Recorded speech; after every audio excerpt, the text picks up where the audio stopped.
Well, howdy folks. I wanted to make sure that we had a good stream going before I started this playback here. What you're looking at on the screen, most of you will recognize this right away. That's the Bristol Motor Speedway and the Bristol drag strip there in the distance. So we're here in Bristol, Tennessee for the 2026 Show Rotella Super Rigs show. So it's still early yet in the morning. And we're going to walk around and look at some of the trucks here and see who's here, and you know the drill. So if you're watching, obviously you're watching, make a comment, let me know how it's going on your end, and chime in as we walk around. Daybreaker's on. Let me see if it tripped one of the GMCIs.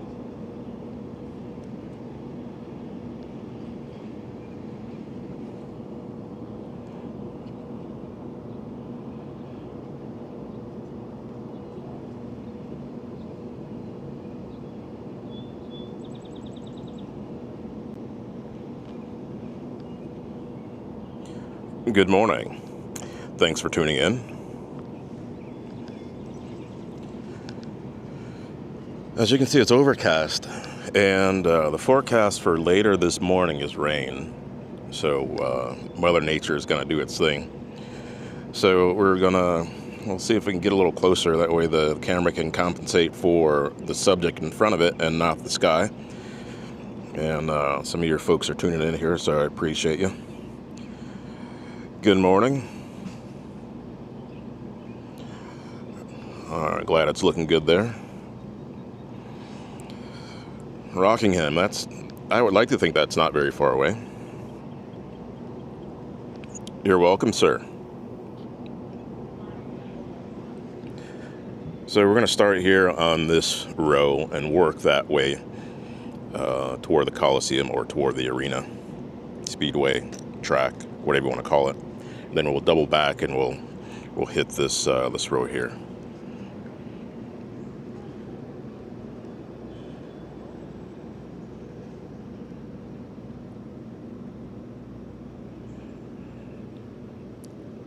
The Equipment Express folks, they always bring some great equipment. As you can see, they're out of Texas, looking at the logo. If you're not familiar with Equipment Express, they have a great Facebook page. You can take a look at what they're doing. They move heavy equipment, big iron, stuff like that. But they're always good for bringing something to super rigs.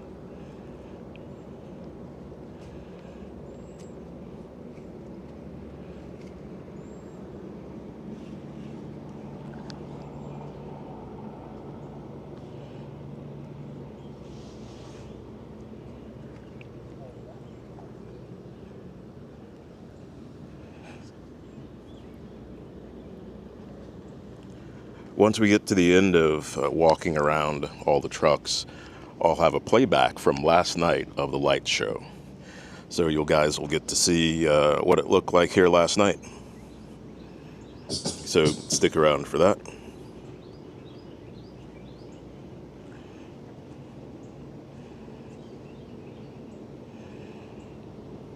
Six miles from the Speedway, Rockingham Speedway, that is. That's cool.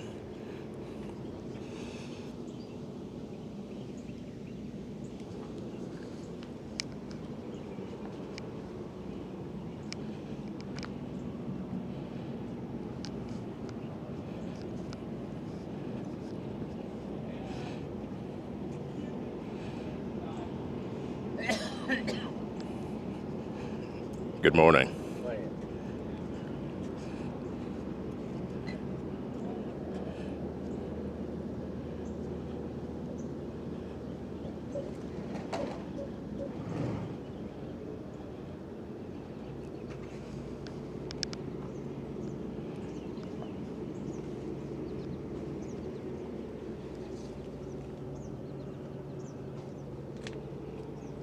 I spoke with a gentleman that was wiping on this truck a second ago and asked him if he'd want to talk on camera about the truck. And he's on the other side there. I'm going to give you a microphone if you're ready.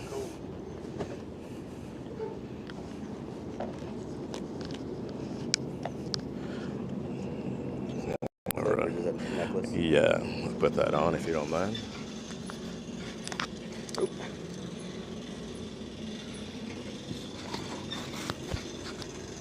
Okay. So like I mentioned before, this is a live stream. Okay. So we're going to wing it, and we'll have fun with it. And let's step this way just a tiny bit and introduce yourself and tell us where you're from and what you got. My name is David Calabrese. I'm from Statesville, North Carolina, and this is my 2022 Peterbilt 389. Very nice. Right away, well, we're at a disadvantage right now because it's overcast. Yes. So I'm not going to guess. Tell us what this color is, because it looks like it's taking two colors, two tints on. Yeah, it does. So it's called Quicksilver. It's a Peterbilt factory color that you can get. Okay. So it like has a hue of blue in it. It's normal glass in the front window and side windows. Now it's got bus glass in it. Changed the visor when the truck was ordered. It didn't have cab lights on it, so we put the 3 in the center, 2 on the outside. We put a Lincoln Chrome front bumper on it that has a lift as well. This truck used to be a 265 wheelbase with a coffin sleeper on it. And it's gone through a couple of revisions over the last 5 years, between making it sort of look like a 379 old school look. I had a 48 stand-up done for it, which was originally an ultra cab. We converted it into a flat top to make it a pop top style, to have the old school feel to it. That was a process in itself because they don't make that cap for a flat top cab no more. So we had to get a glass guy to pretty much enclose the front of the sleeper to make it a non-ultra cab. We had the dash pulled out of it, dash painted, had the truck stretched, double framed. The interior is done by Florida's Finest. They installed the stereo system for me, custom door panels, custom seats, different style floor than you normally see in a lot of trucks.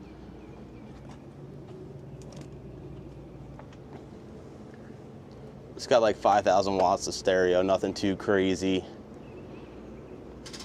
I work this truck every single week in and out of job sites. Truck's got 500,000 miles on it. Awesome. What do you haul with it? We do RGN freight, extendable, all specialized. Up to 60 foot in the well on an RGN, up to right 160,000 pounds, depending on what our configuration is, sometimes more than that. Okay. Truck is, I think I mentioned that it's double framed to the back of the cab now.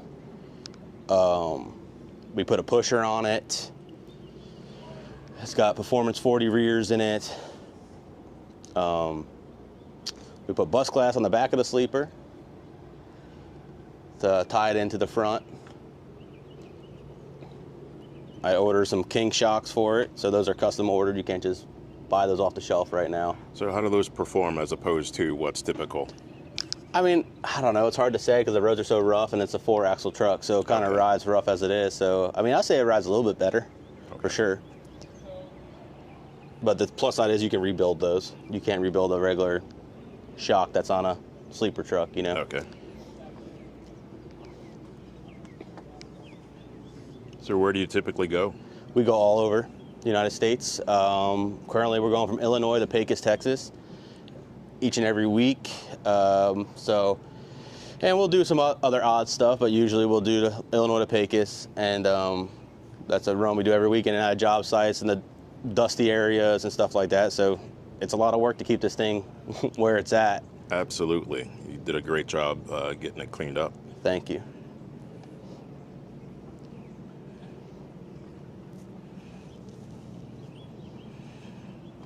Tell you what, this truck means business when you see all of that slide for Yeah, the fifth wheel. exactly. You Yeah. got like 6 feet, 7 feet worth of slide there. Yeah, 7 feet worth of slide. I actually built that myself because you can't. It's expensive to buy it, so I made two become one on this truck. My buddies and I did it in the driveway. That's cool.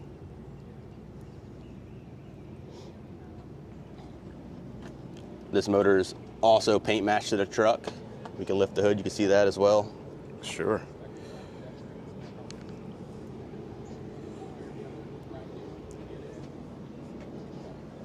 Being here at the show, what are some of the things that people have enjoyed looking at? The interior and the 48 stand-up on it. The 48 stand-up has been in the works for like 3 years. I just been working so much that I haven't had a chance to put the truck down, and then my business has been growing itself, you know. So I went from 1 truck to 7 trucks now. Wow. So I have the time to do extra things I want to do to the truck, you know, because I have trucks I can drive myself, you know. Sure. So it's been a long process. It hasn't been. If I showed you the truck when I first bought it to now, you'd be like, "That's not the same truck." But I promise you, it's the same truck. That's cool. So let's pop the hood there. Yes. In the meantime, for the folks that are watching, I did see a couple of glitches there in the signal, and Daniel mentioned it was a little glitchy, and the sound went out. Hopefully everything's back. You can just let me know in the comments if everything is sounding good on your end.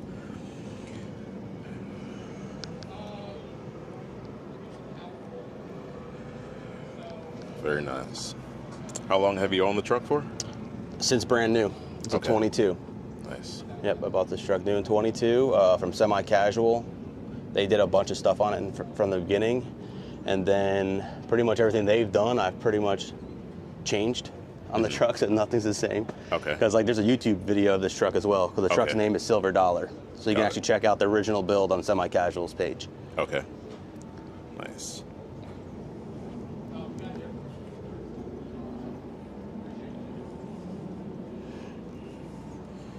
All right, Jalen, thanks for letting me know our stream is operating the way it's supposed to.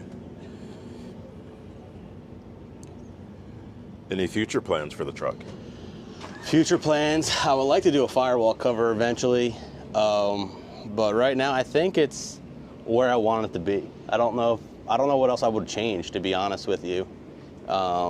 Maybe some other paint things, like paint the firewall so it's more glossy like this. Paint inside the hood so it's sort of like that too as well. Okay. I mean, it's taken all the years to get to where I wanted it, you know, so I don't think there's really much I would change. And at the end of the day, it is a working truck, so I try to do things in mind of being able to work it. Like I don't run a normal deck plate. I run the Merit deck plate so I can walk on it, right? So Okay. I do certain things so I can actually still work this truck.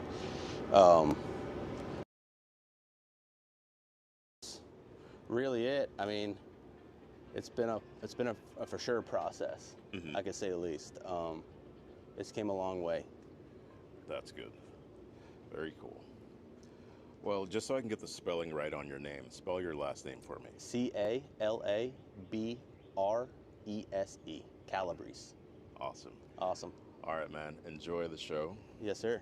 and we'll see you later. Yep, we got a judge soon, so Oh, okay. that's why I'm here so early. Right on. All right. Well, good luck. Thank you. And you got this gentleman helping you out here. Yeah, that's my father, Michael. He trucked morning. for, what, 40 years? Yeah, he trucked for 40 years, and now nice. I'm 3rd generation, Awesome. so. Very cool. Yeah. What do you think about all this truck show business? Crazy. He's in the working truck stuff. He never got into the whole, Yeah. Yeah. Hard work. Yeah, I can imagine. yeah. All right, guys. So I'll get out of Perfect. your hair. I appreciate your Awesome. time. Thank you. Where's the picture of the old truck? And there's the old truck. That's what it used to look like. Okay. That's the old truck. Very nice. All right, guys. We'll see you. Awesome. Thank you. You're welcome.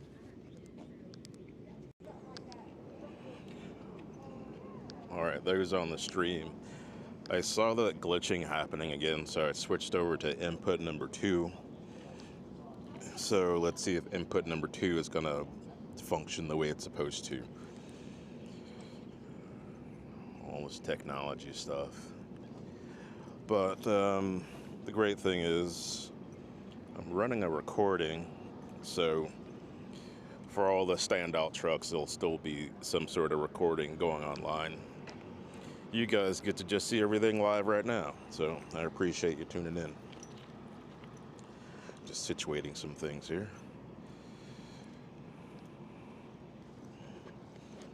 Okay. Good morning there, Mr. Evans. I know you've been doing some driving lately. It would have been good to have you. A nice, easy show to get around and make some recordings and whatnot.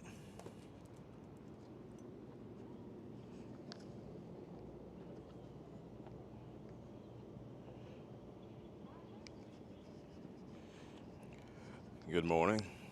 It's a little early up there, or over there.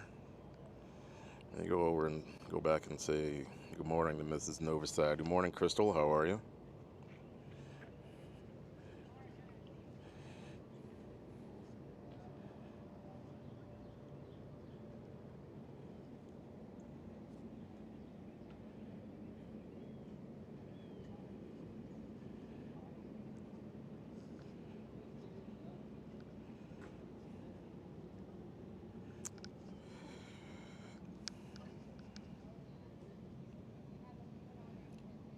Is this a common shock setup or a new shock setup for the newer trucks?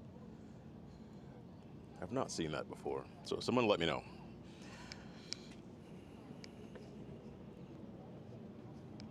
It has the Peterbilt stamp on it, so more than likely it's a new setup that I have not paid attention to.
All right, back to what we're looking at here.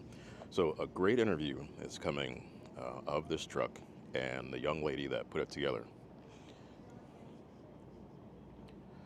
When you look at the details on this truck, they really touched everything and made this a spectacular piece.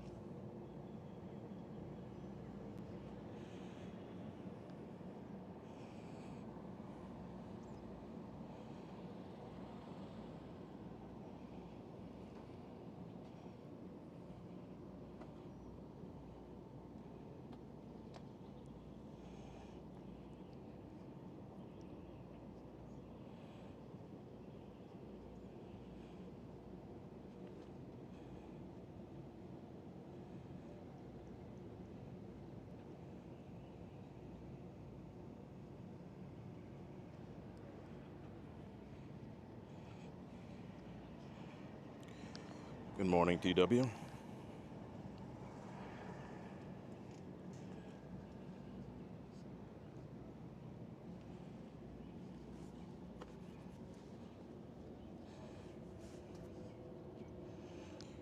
For those that are just tuning in, we're in Tennessee, Bristol, Tennessee. One of the things that I pointed out in the interview yesterday with the young lady that put this truck together is the pinstriping. Well, not pinstriping, but the highlighting of certain areas of this truck. So the detail in some of the work on this truck, like, you know, bringing the color of the frame back into some of the striping. I don't know why I keep saying striping, but in some of the pieces on the truck is really great. And it just makes everything pop. So people talk about attention to detail. This is one of the trucks that has that.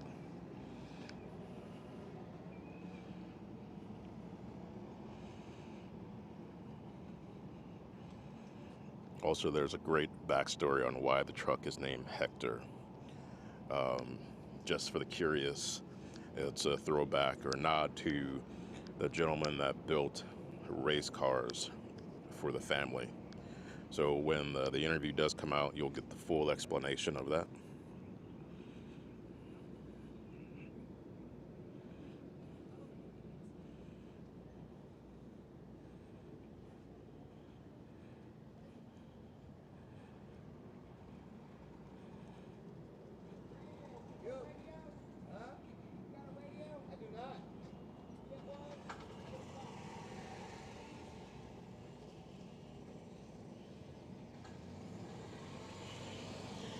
At first glance, in this overcast, from a distance, you might look at this frame and go like, man, there's some dust on that frame. The owner should probably clean it. And then when you look closer, you realize that it's got some really, really good paint on it.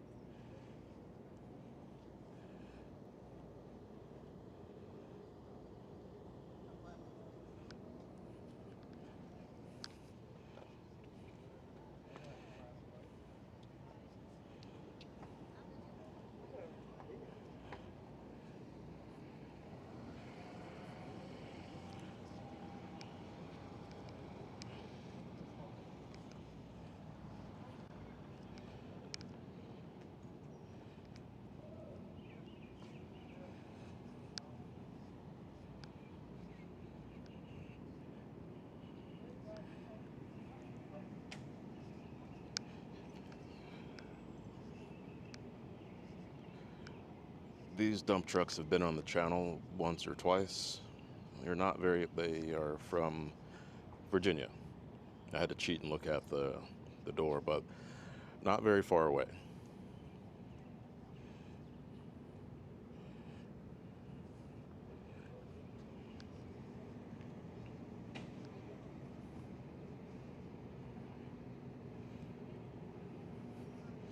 I can only imagine what it's like when you're driving through some of the curvy roads here and you're going downhill and one of these things comes up behind you.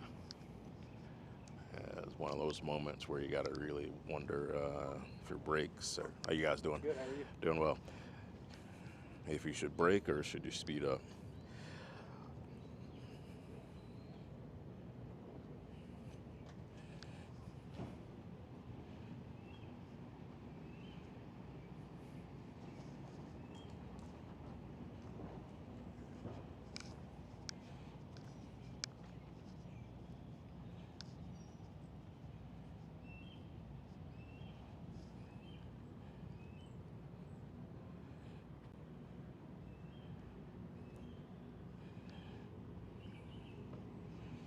Old Reliable there.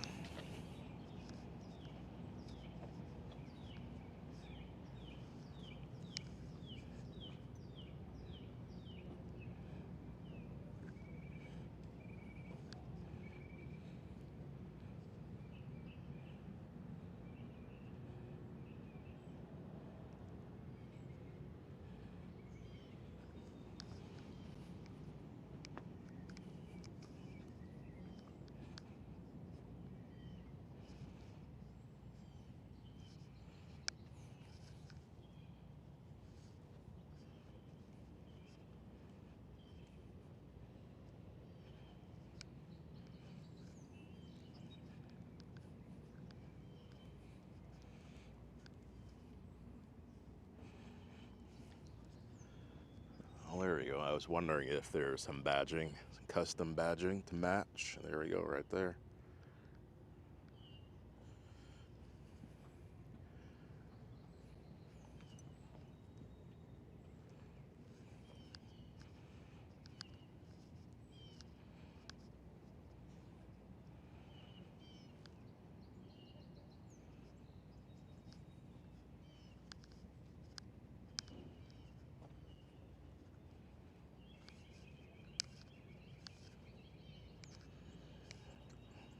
Let's turn around and have a look at the backside of this W.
Some of you in the comments may know why the frame extends out another, well, it looks like 8 inches or so on this.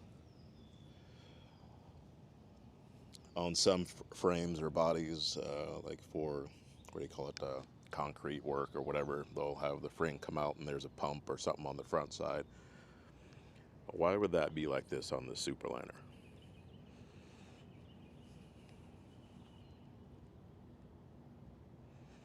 Nice boxes.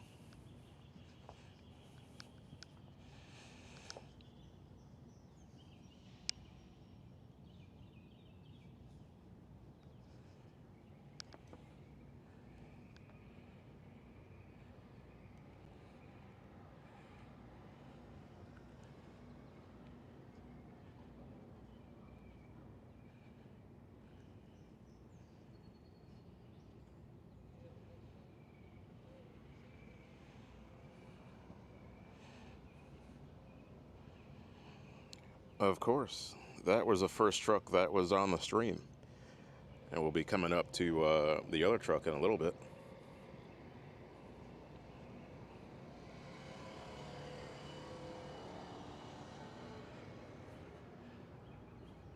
When I read the comment, Crystal, I was like, what is EEI? What is she talking about?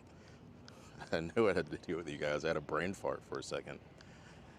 Equipment Express Incorporated, of course.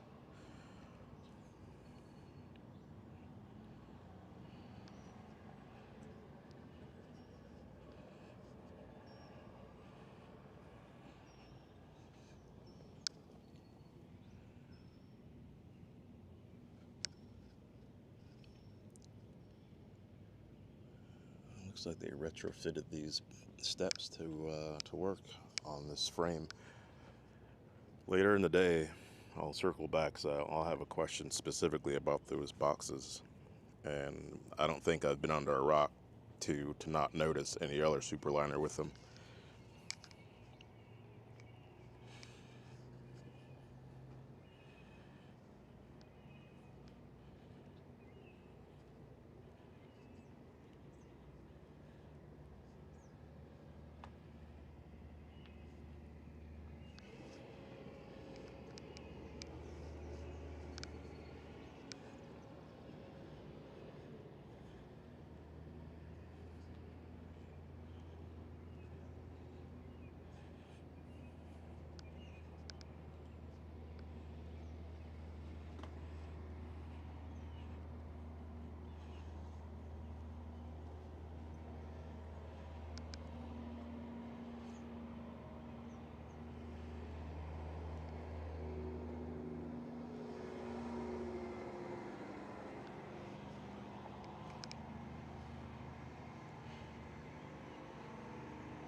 So I mentioned earlier in the comments, at the end of walking through all of the trucks, I'll be playing back footage from the light show last night.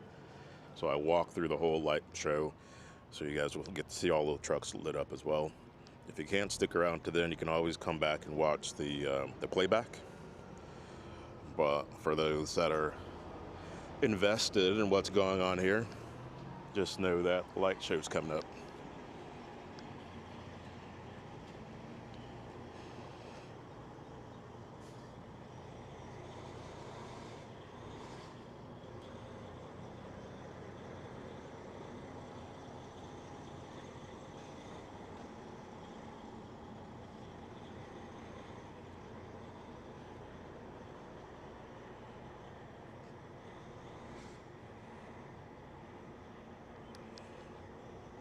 Did you catch the hookups that are on the back? The California style hookups and the hookups here?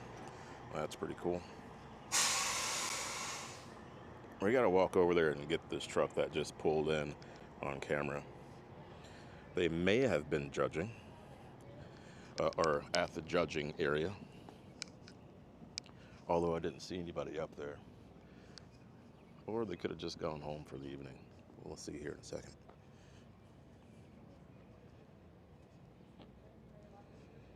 Oh, you're welcome.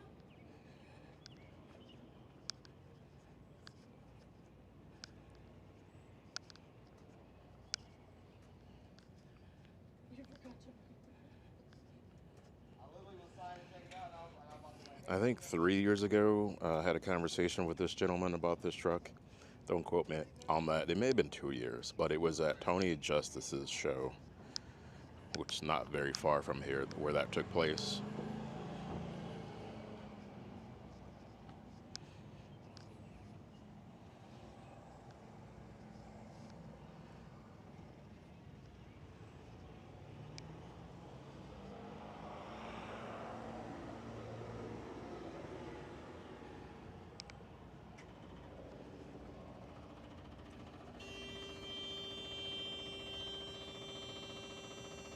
It's a pretty cool location for the tri-pack generator.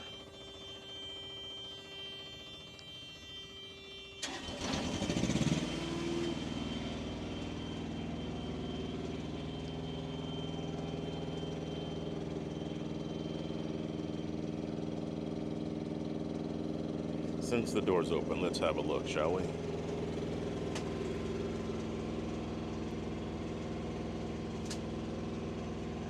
I don't want to put the camera in there too close. The guy's going to come out of the sleeper. There's going to be a camera poking in there. Don't want to catch him off guard.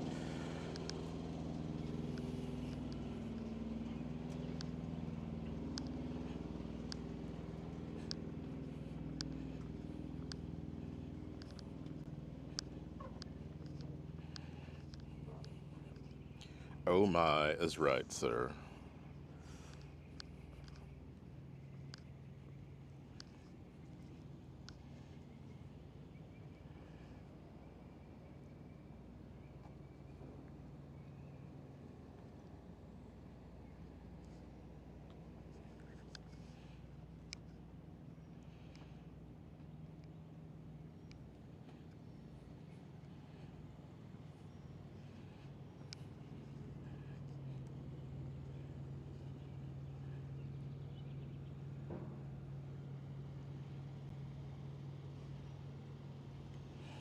Let's have a look through here.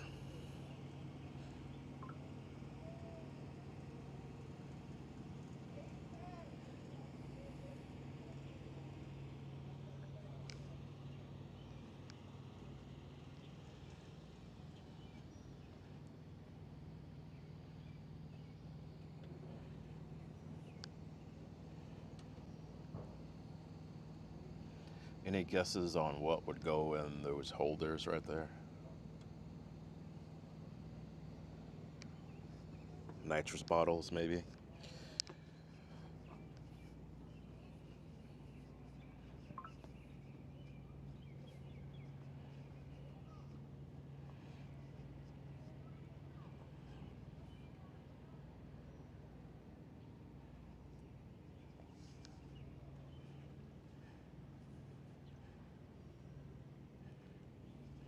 Now this truck here, I seen this last night lit up.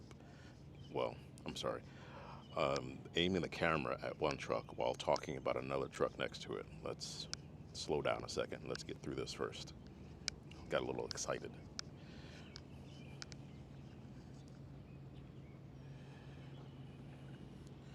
Robert Evans says shovels may have gone in those spots.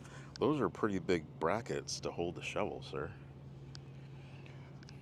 But last night when I was walking through, this truck caught my attention during the light show, and I made sure to give it some special attention last night, camera-wise, in the event that I get to talk to the owner today at some point. It looked really good. You guys will see that later. Robert, you're saying a shovel and a broom would go there. I don't know about that, but I'll ask if I see someone that that belongs to that truck.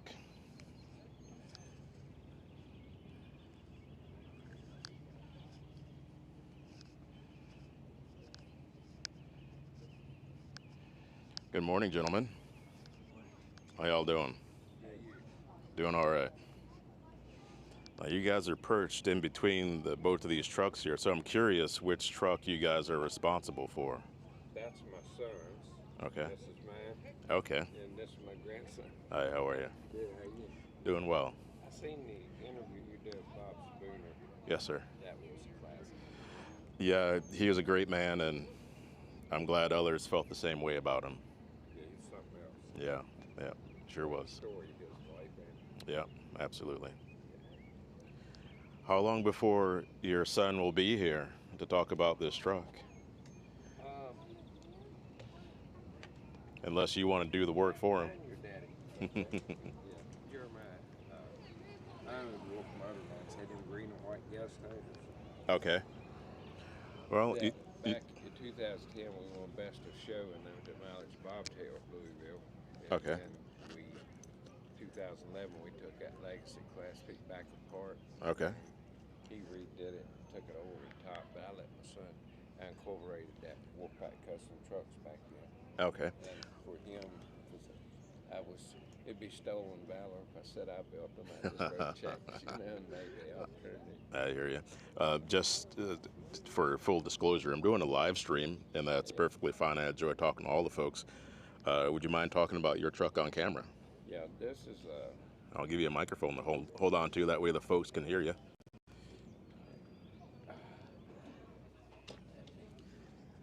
I'll clip this right here. This should do okay right there. okay. And before you start, introduce yourself and tell us your name and where you're from. Okay. Yep. My name is Cecil Wolf. I'm from Blue Ridge, Virginia. Been driving truck 50 and a half years. And this was when I started the second half of the 50 years. I started Wolf Motorlines. And this was the very first truck I bought. It was just a little short wheelbase day cab. I bought it, had 750,000 miles. And it now has over 3.5 million. Very and nice. It's just taken many looks through the years. We used to be little 50-gallon fuel tanks, and the tandems were right up here, and it was made for gas hauling. And then we got into heavy equipment hauling a little bit, and we stretched it 5 feet and put an airlift axle in it. And then in 2008, when the economy kind of killed all the heavy haul stuff, told my son, you could do with this truck what you wanted to, and he turned it into, air trucks were white and green with orange pinstripe, and he turned it into orange, and was just a long wheelbase day cab. And then he put it in he made the Shell Rotella calendar back many years ago. I think it was 2013 maybe. And then put a 42-inch flat top on it. It really looked beautiful there, but I wanted a little more room in it. So I put this is a Aerostar sleeper. I thought it was a double eagle, but I rebuilt it inside. Barnwood floors and the face of it inside, just built it how I wanted it. Mm-hmm. Then we built our own air ride front axles, and Jeremiah did that. And so the truck, we used all our life, we used Rotella oil in it. And so we still got the same block and the same crank. Really? In this truck, yes. And it 50,000 miles ago, we rebuilt it ourselves at the house. And just rebuilt the truck on back through, but it's for sale. I think I have a buyer. This might be the last hoorah with this truck. Oh boy, are you gonna be all right with that? Letting go? Yeah, of it? it's time. You just feel it inside. Yeah. But I got a K100, a 1983 K100 double bunk, and we got a 2013 Freightliner back half. We're gonna That's going to be my son and my grandson's project. And so we're going to build it in a trailer, and we're going to go back. I found it on Pinterest. I'm going to steal somebody's paint job from years and years ago. Beautiful. Good. We're going to make it look like it come off an old school, cool, cross-country type guy with the swinging license plates and everything, and the mufflers and the straight pipes, tall pipes with the flappers like my son's truck here. And we're just going to make that thing look really just like it is a time capsule. Nice. That's going to be fun. Oh, yeah. It sounds like it. So, 50 and a half years, you said? Yes, sir.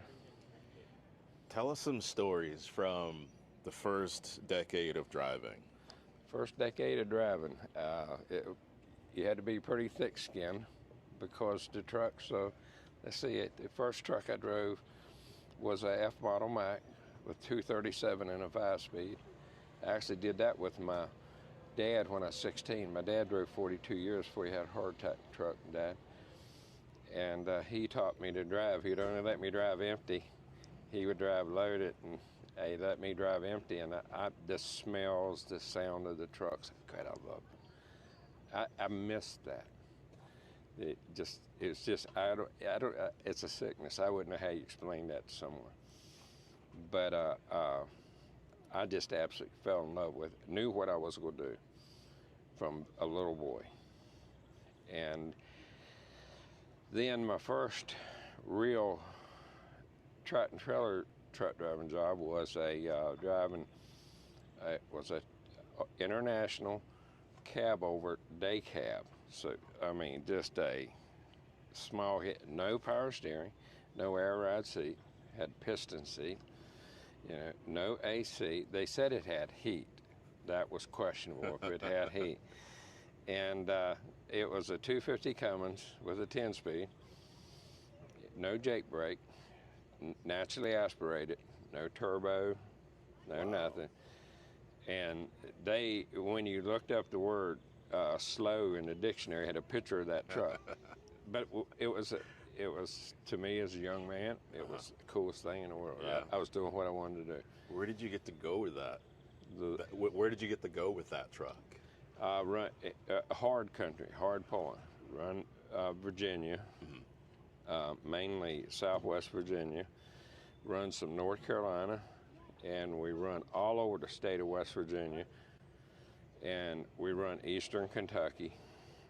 So those are hard miles. And you pulled grades and descended grades with that thing? Yeah, no Jake brake, no nothing down them hills, and coming off mountains with smoke off your brakes back then was just a common thing. You learned to drive. And in them old days with Hendrickson suspension and Armstrong steering, just all your arms, you could feel the load. No automatic slack adjusters, and brake adjustment before you left was a key thing. Yep. But that's how we learned. We drove back then. So my father drove back then, and then the first truck I ever drove we had power steering, had an engine brake, had an air ride seat, had AC, was an R model Mack for Brawley Willett tank lines. I thought I'd died and gone to heaven. 300 horsepower Mack engine. I loved those trucks. I even owned one later. About what year was that, you think? That was in the mid-'80s, around in that time. And I can still remember sitting in that truck and the look across the hood of an R model Mack is in the sound, the sound of the engines. I loved it, and those were big trucks. And then we had a older mechanic at the shop, and he knew how to really turn them Macks up. They would run, and they didn't heat up, and just true artist of it. Of a mechanic on them Mack engines. Those trucks I loved those. And I owned one and restored an R model Mack. that I had. That's the only truck my wife ever says I should have never sold. Really? But it was beautiful. Yeah. And just the sound of how the old mechanical engine sound, it was just really cool. You know, in this truck here has, you know, it's got the 550 cat 6TS series engine, and it's turned up. If my father could have just rode in these trucks, and then my legacy class Pete had a 625 and stuff. I often said if Dad could have just stayed alive, just to it blew his mind. Yeah. You know what you see at Sure. these shows. Yeah. It's but you know, I got my son and my grandson. You know, and it's just trucking it's been a lifelong dream, and I have no regrets. You know, I lived.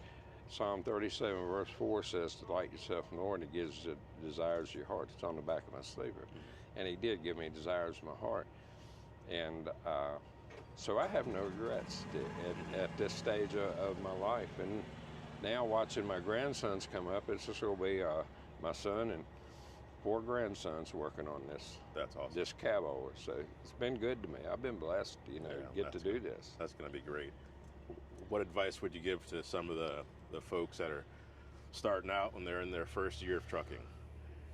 Whew, end of day. Man, you gotta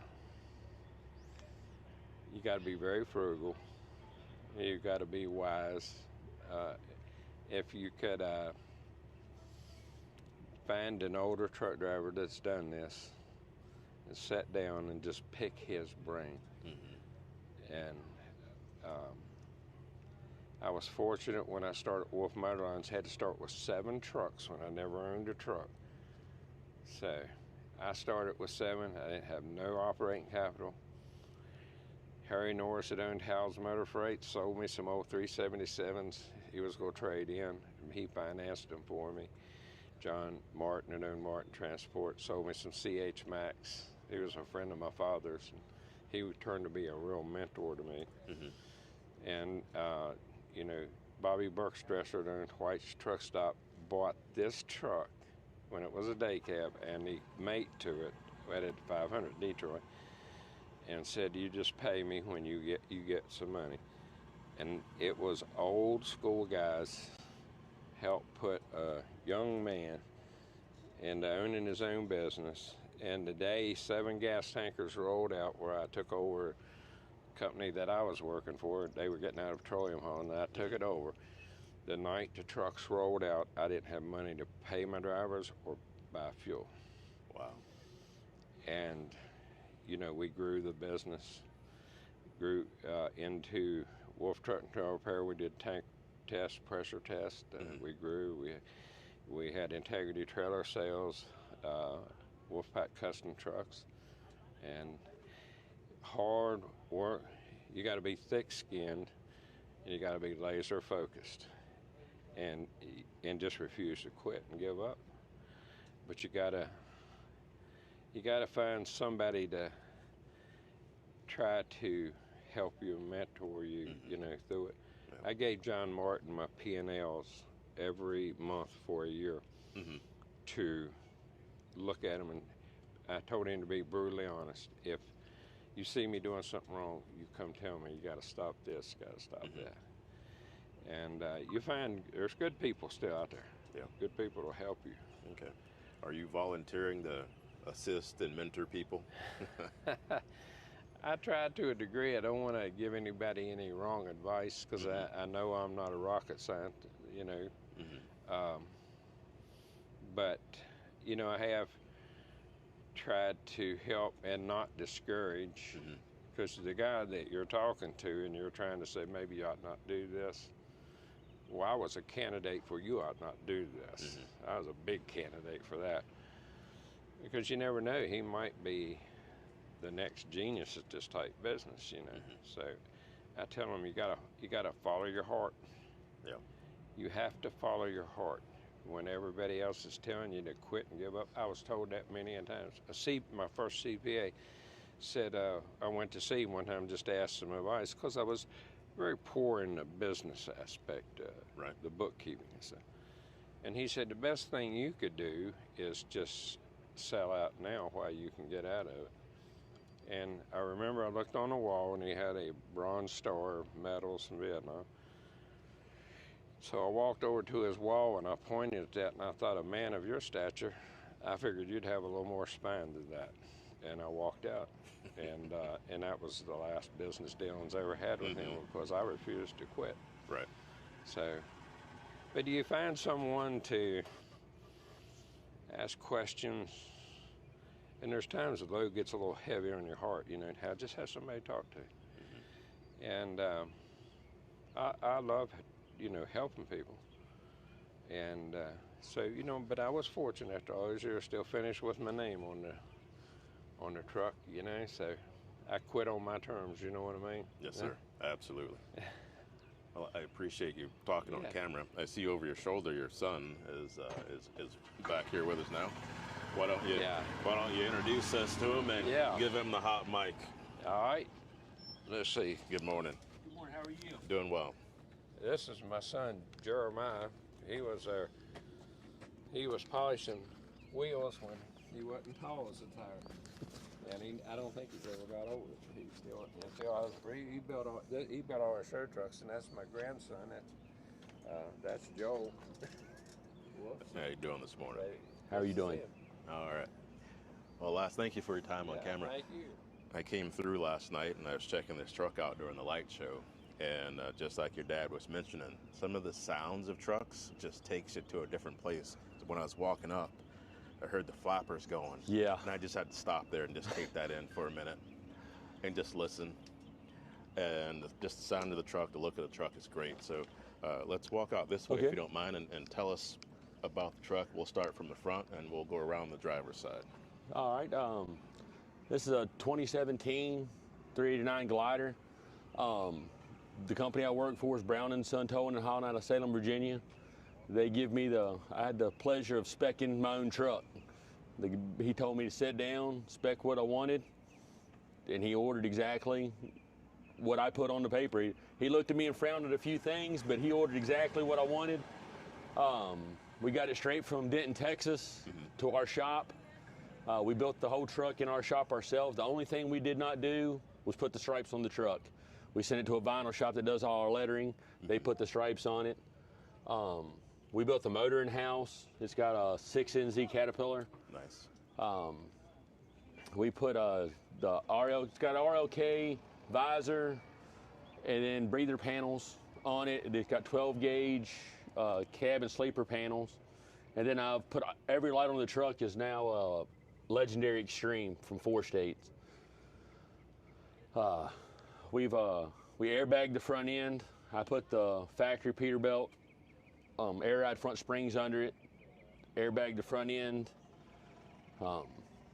We dyed the whole inside of the truck black and then put a spare time fab button tucked interior. And going into construction job sites, I wanted to put a painted floor, but I knew it would never last doing what I have to do. So my daughter went to Ollie's and picked up a burgundy carpet rug, and we cut it and put it in the truck just because it's different. And then we found practical. And yes, I can keep it clean, and it's easier to get mud and everything out of I don't have to worry about scratching it. And the worst thing is I'm out of an $8 rug if I mess it up, and I'll just put another one in it. Absolutely. Well, like I say, I'm home just about every night. I love my truck, but at the end of the day, I'm ready to get out and go home to my family. Absolutely. Is that sleeper door open, or is your Yeah, sleeper it's in camera there. ready? It's got junk in it, but we were trying to pick up last night and throw junk out of the way.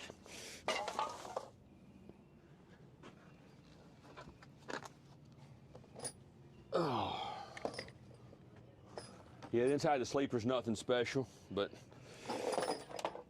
it's usually a place to store junk.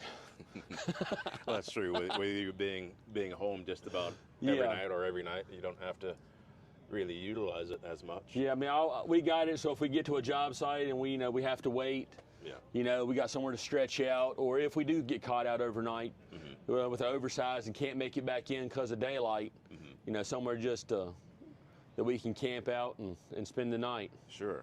So what are you normally hauling, and where do you go with it?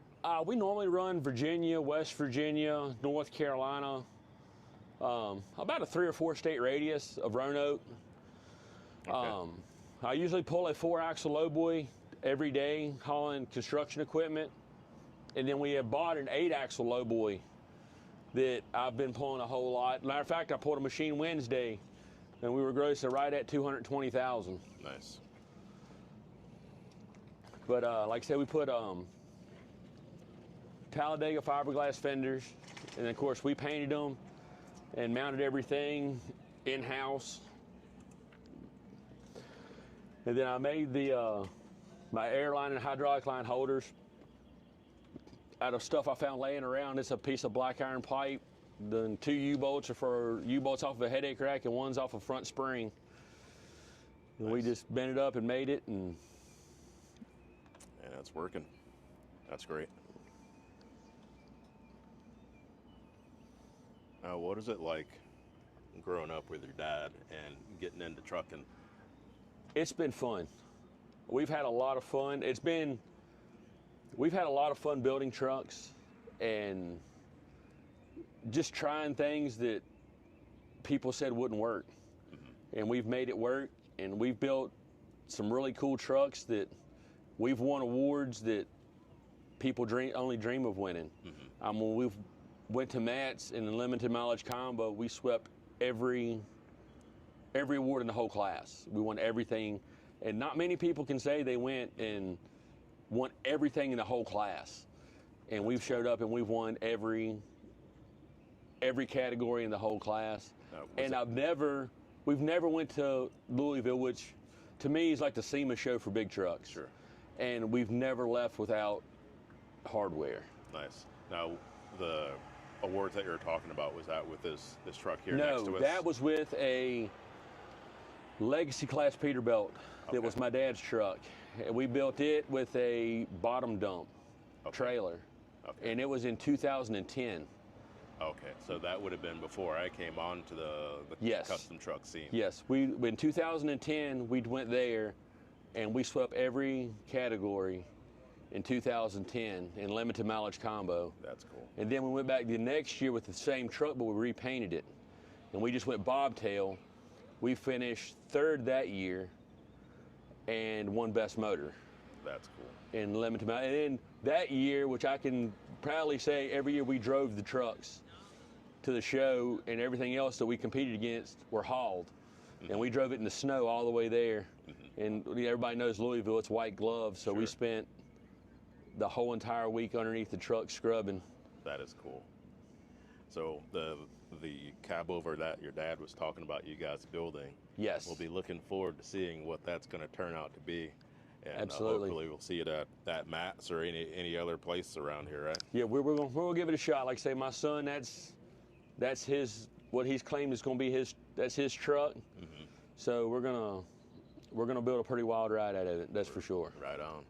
All right. Well, thanks for the time Thank on you. camera, and enjoy the rest of the show. I do appreciate it. Thank you. You have a great day. All right, you too. Thank you. All right, see you guys. Thank you so much. You're welcome.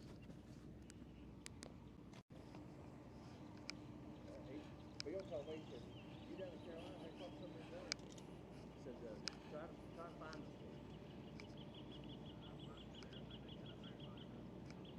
Well, yeah, 'cause he's, and they said,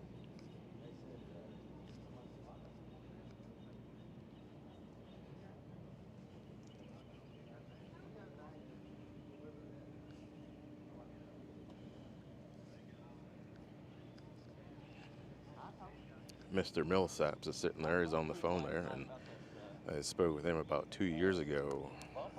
Oh no, a little more than 2 years ago at the Mayberry Truck Show.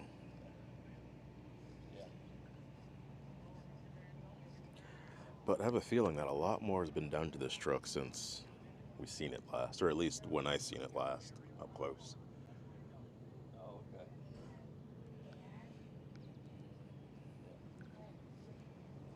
How are you doing this morning? Pretty good. Hey, Chris. Doing good. Good, bud.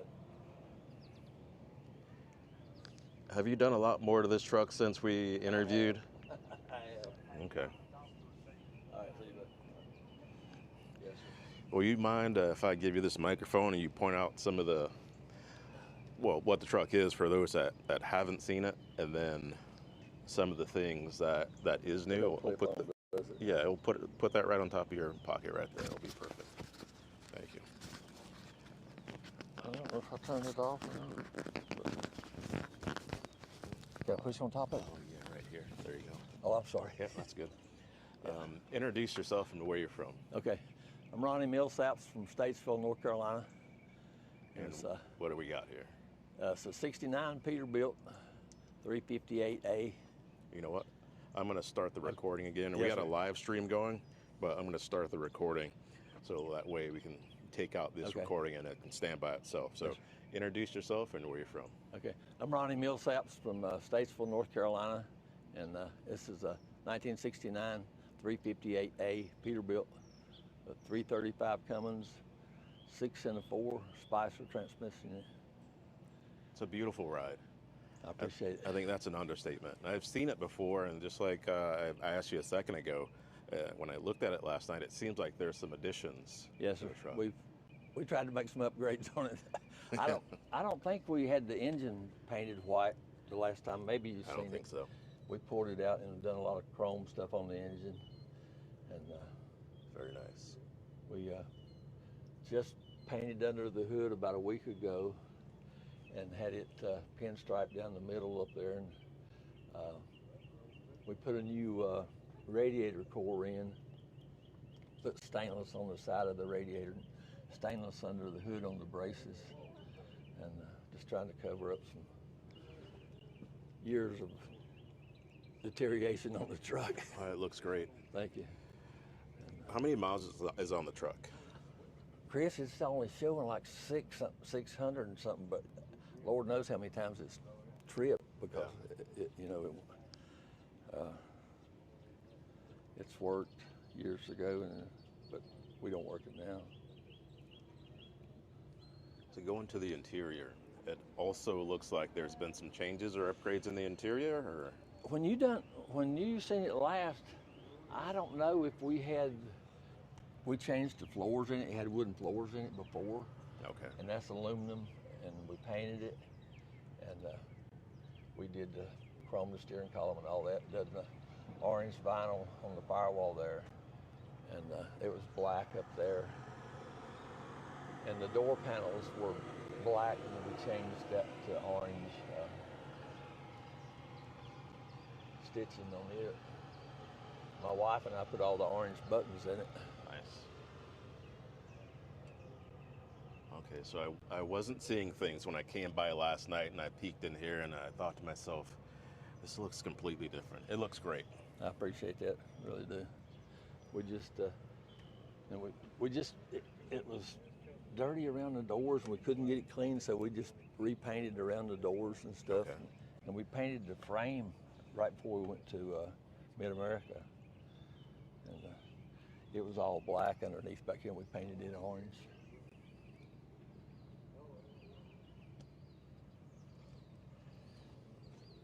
Changed the quarter fenders to the old style looking fenders. Very nice. Thank you.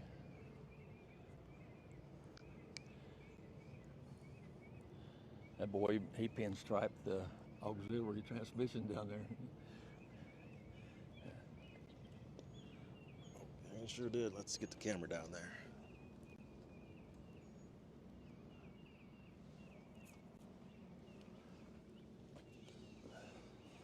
And he done the pinstriping back here and on the spring hangers and stuff like that. And we put lights, a box on the back of it, since you've seen it, I'm sure.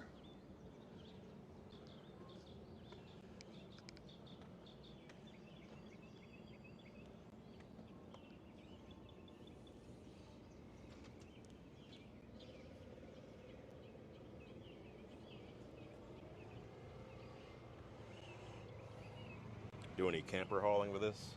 No, sir. No? Okay, I was just looking at that, Yeah, that we hook up there. I was shouldn't wondering. even put it back on, but it had a hole in it. We just stuck it back on there. Okay. Yeah. But that guy did the pinstriping, which you can't see the rear end. He put Miss Rose and Ronnie painted it on the rear end. I said, I bet I've only got the truck show. It had my wife's name on my rear end.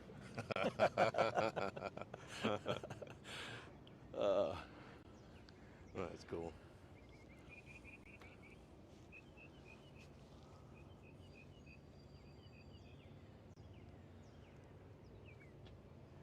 This interior really sets off the color of the truck. It really just brings it the color right on inside.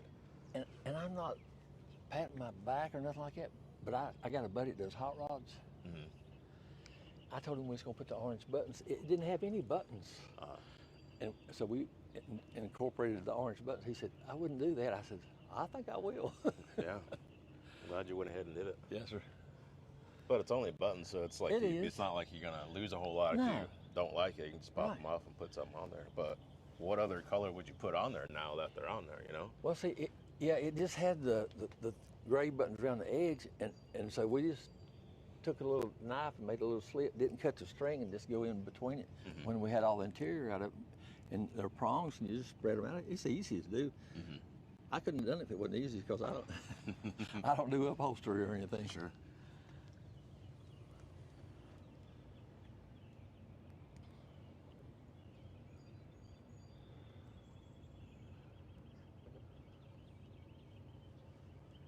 When people come up and they look at this truck, what do they walk away talking about as far as what they like about it?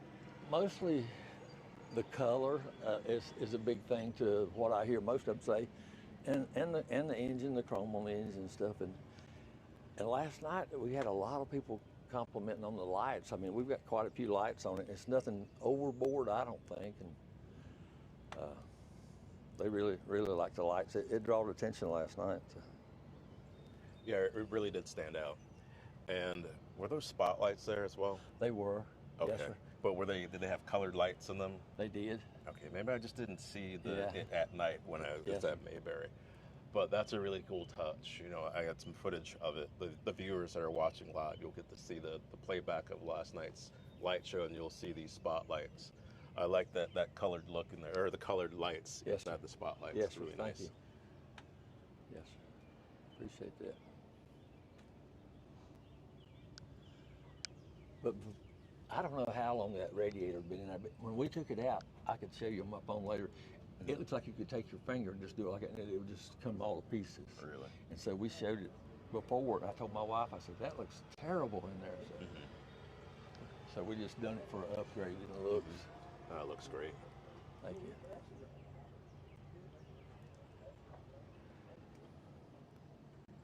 You got any future plans for the truck? I do. One thing we're wanting to do, we're wanting to put a hydraulic system to raise the hood because that hood is so heavy I can't raise it. Two of us get together to raise it, and we're thinking about putting little chrome blanks underneath the cab and the sleeper around, just small, 2-inch maybe or less. Like spacers or something like that? Just like the guys have the chrome underneath without the lights, like a Canadian. Oh, the trim. Yeah, underneath the trim. bump. Yes, sir. Yeah. Yes, sir. Yeah. Sleeper, cabin sleeper. If I can get somebody to do that, yeah. Okay. Think about doing that for sure. All right. And, Yeah, that would drop it down a little bit, as far as like the look of the side profile. And it would set off on the orange a little bit. I think it would look good. Okay. I got a few opinions, and they said, yeah, I think that'd work. So, Yeah. and All so right. we'll do that and see what we can think of next. Sounds good.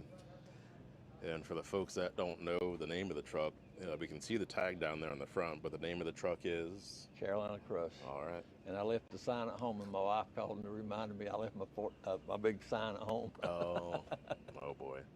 Yeah. Party foul. Yeah. Well, that's all right, though. The truck has gotten around. You've gotten around with the truck, and it's great to see you at the different shows and Man, it's everything good with to it. see you. Yeah, absolutely. I appreciate what you do. Yeah. And talk about commitment to showing the ground effects, the matting there. That looks great. So Well, good job on that. we had carpet at Louisville, and it rained, and it took like 3 people to load it on the trailer when it was dry. After it got wet, it took 8 people, and it was soaked. Oh boy. And I took it home, and it was to throw away. Yeah. Had I known about this and the price of this, my throw-away carpet would have paid for half of this. Yeah, understandable. Well, it looks good. I appreciate it. All right, Ronnie. Well, Hey. I'll take that microphone Okay. from you. Yes, sir. And we'll see you. And good luck in judging. Thank you, sir. Have All a right, blessed we'll day. see you. You too. Good morning. I enjoy all your videos. Thank you. Watch 'em- You're watch 'em welcome. on YouTube religiously. Love That- your videos, man. You're welcome. You don't have to whisper. We're doing a live feed, so you can just introduce yourself, wave. That way you can get a little camera time there. Derek and Hear the Barnes. Where y'all from? Marion, Marion, Virginia. Right on. All right, cool. Enjoy the show. Enjoy your videos. Thank you. Make 'em. Thank you.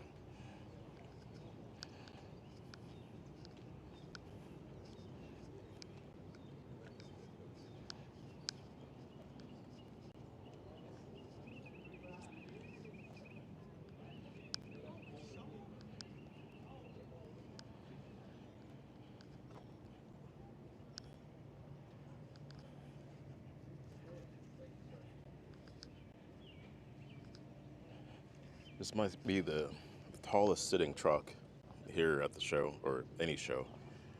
It's really tall. If I see the owners of this truck later today, I'll try to get an interview with them.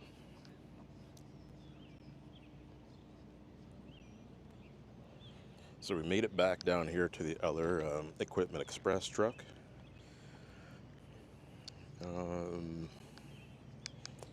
I don't remember the name of the truck. I had seen it on social media.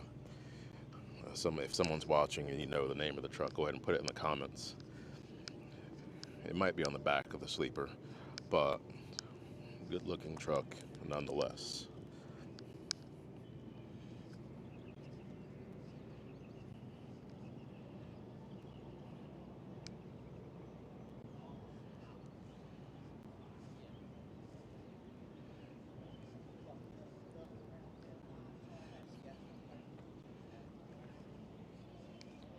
If you ever want to see a lot of 4-axle trucks at the same location at a show, try to make it to the Equipment Express show.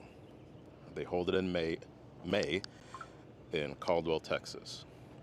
But what was cool when I was there, just seeing all the heavy haul trucks in one location is really, really, really cool. All the heavy haul trucks always have a look of their own.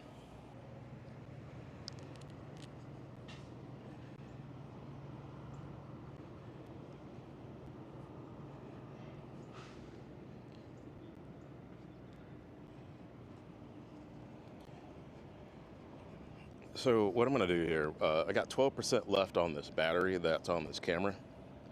And I'm gonna take advantage of this table behind me to swap out the camera battery. So what's gonna happen is we'll lose sound and there'll be picture. I'll swap over to a playback of the aerial shot that I did this morning. So you'll have that to look at. It'll probably take about a minute, something like that. So just hang tight while I swap this battery out, and then we'll come back and we'll finish this row of combos, and then there's another row of combos behind it, and then we'll have the playback of the light show last night.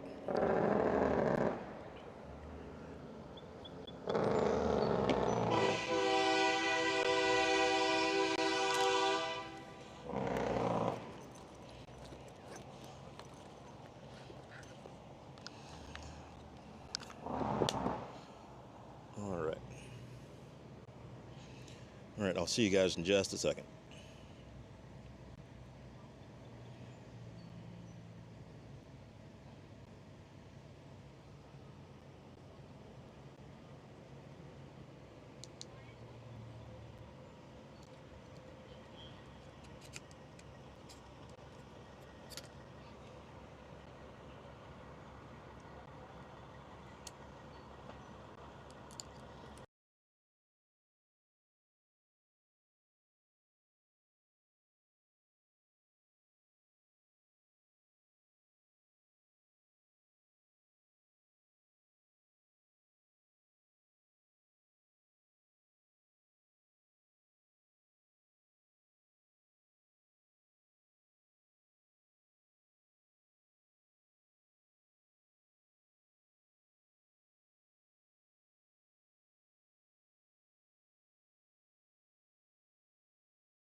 All right.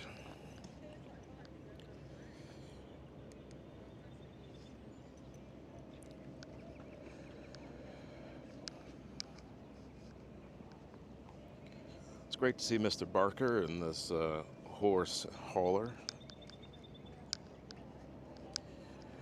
There's a rolling CB interview with him from 2018 at Super Rigs when it was in Racine, Virginia.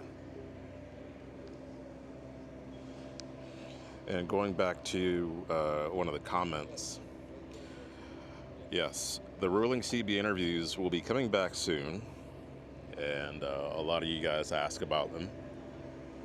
One of the things I want to secure, and maybe I'll start working on it now, so that way by 2027 or before, I want to find a couple of companies that want to sponsor those rolling CB interviews, because it'd be great to have that support, that monetary support, because you guys really love watching those videos. I really enjoy making them, but it is a lot of work and a lot of risk.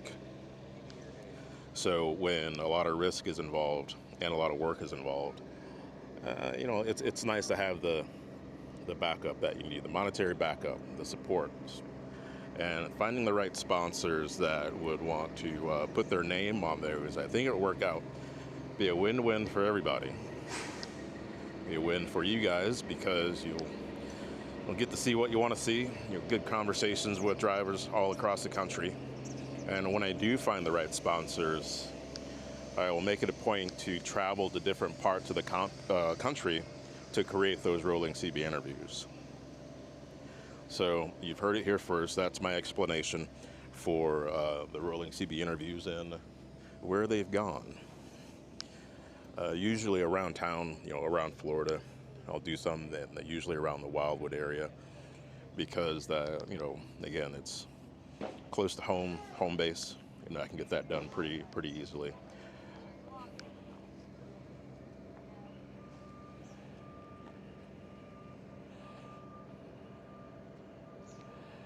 Hello there, Mike.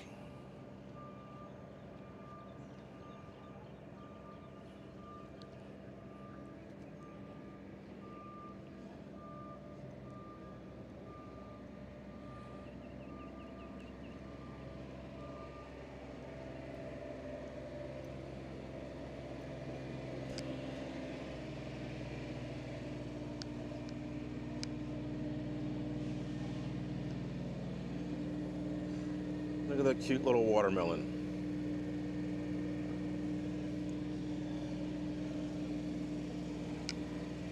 The brackets are pretty cool.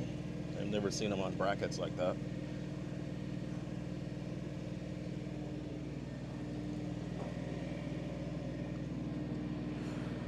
For those that are just tuning in, there'll be a playback of last night's light show. It'll be a 30-minute playback. You'll get to see all of the trucks lit up, including this one. So stick around for that. We're almost done with, well, I shouldn't say almost done. We're halfway done looking at the trucks that are here.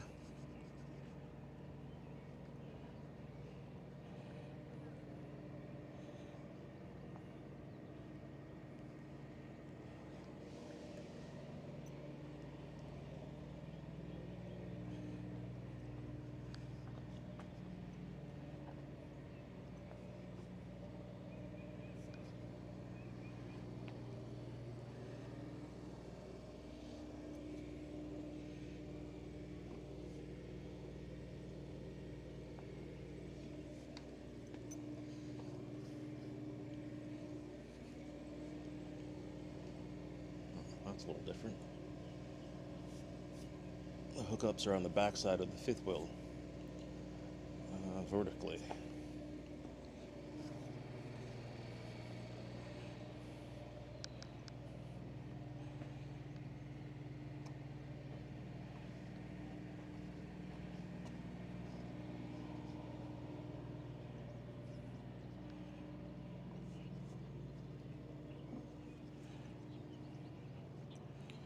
Well, enjoy the show, Mike. Hopefully the weather won't be too bad for you.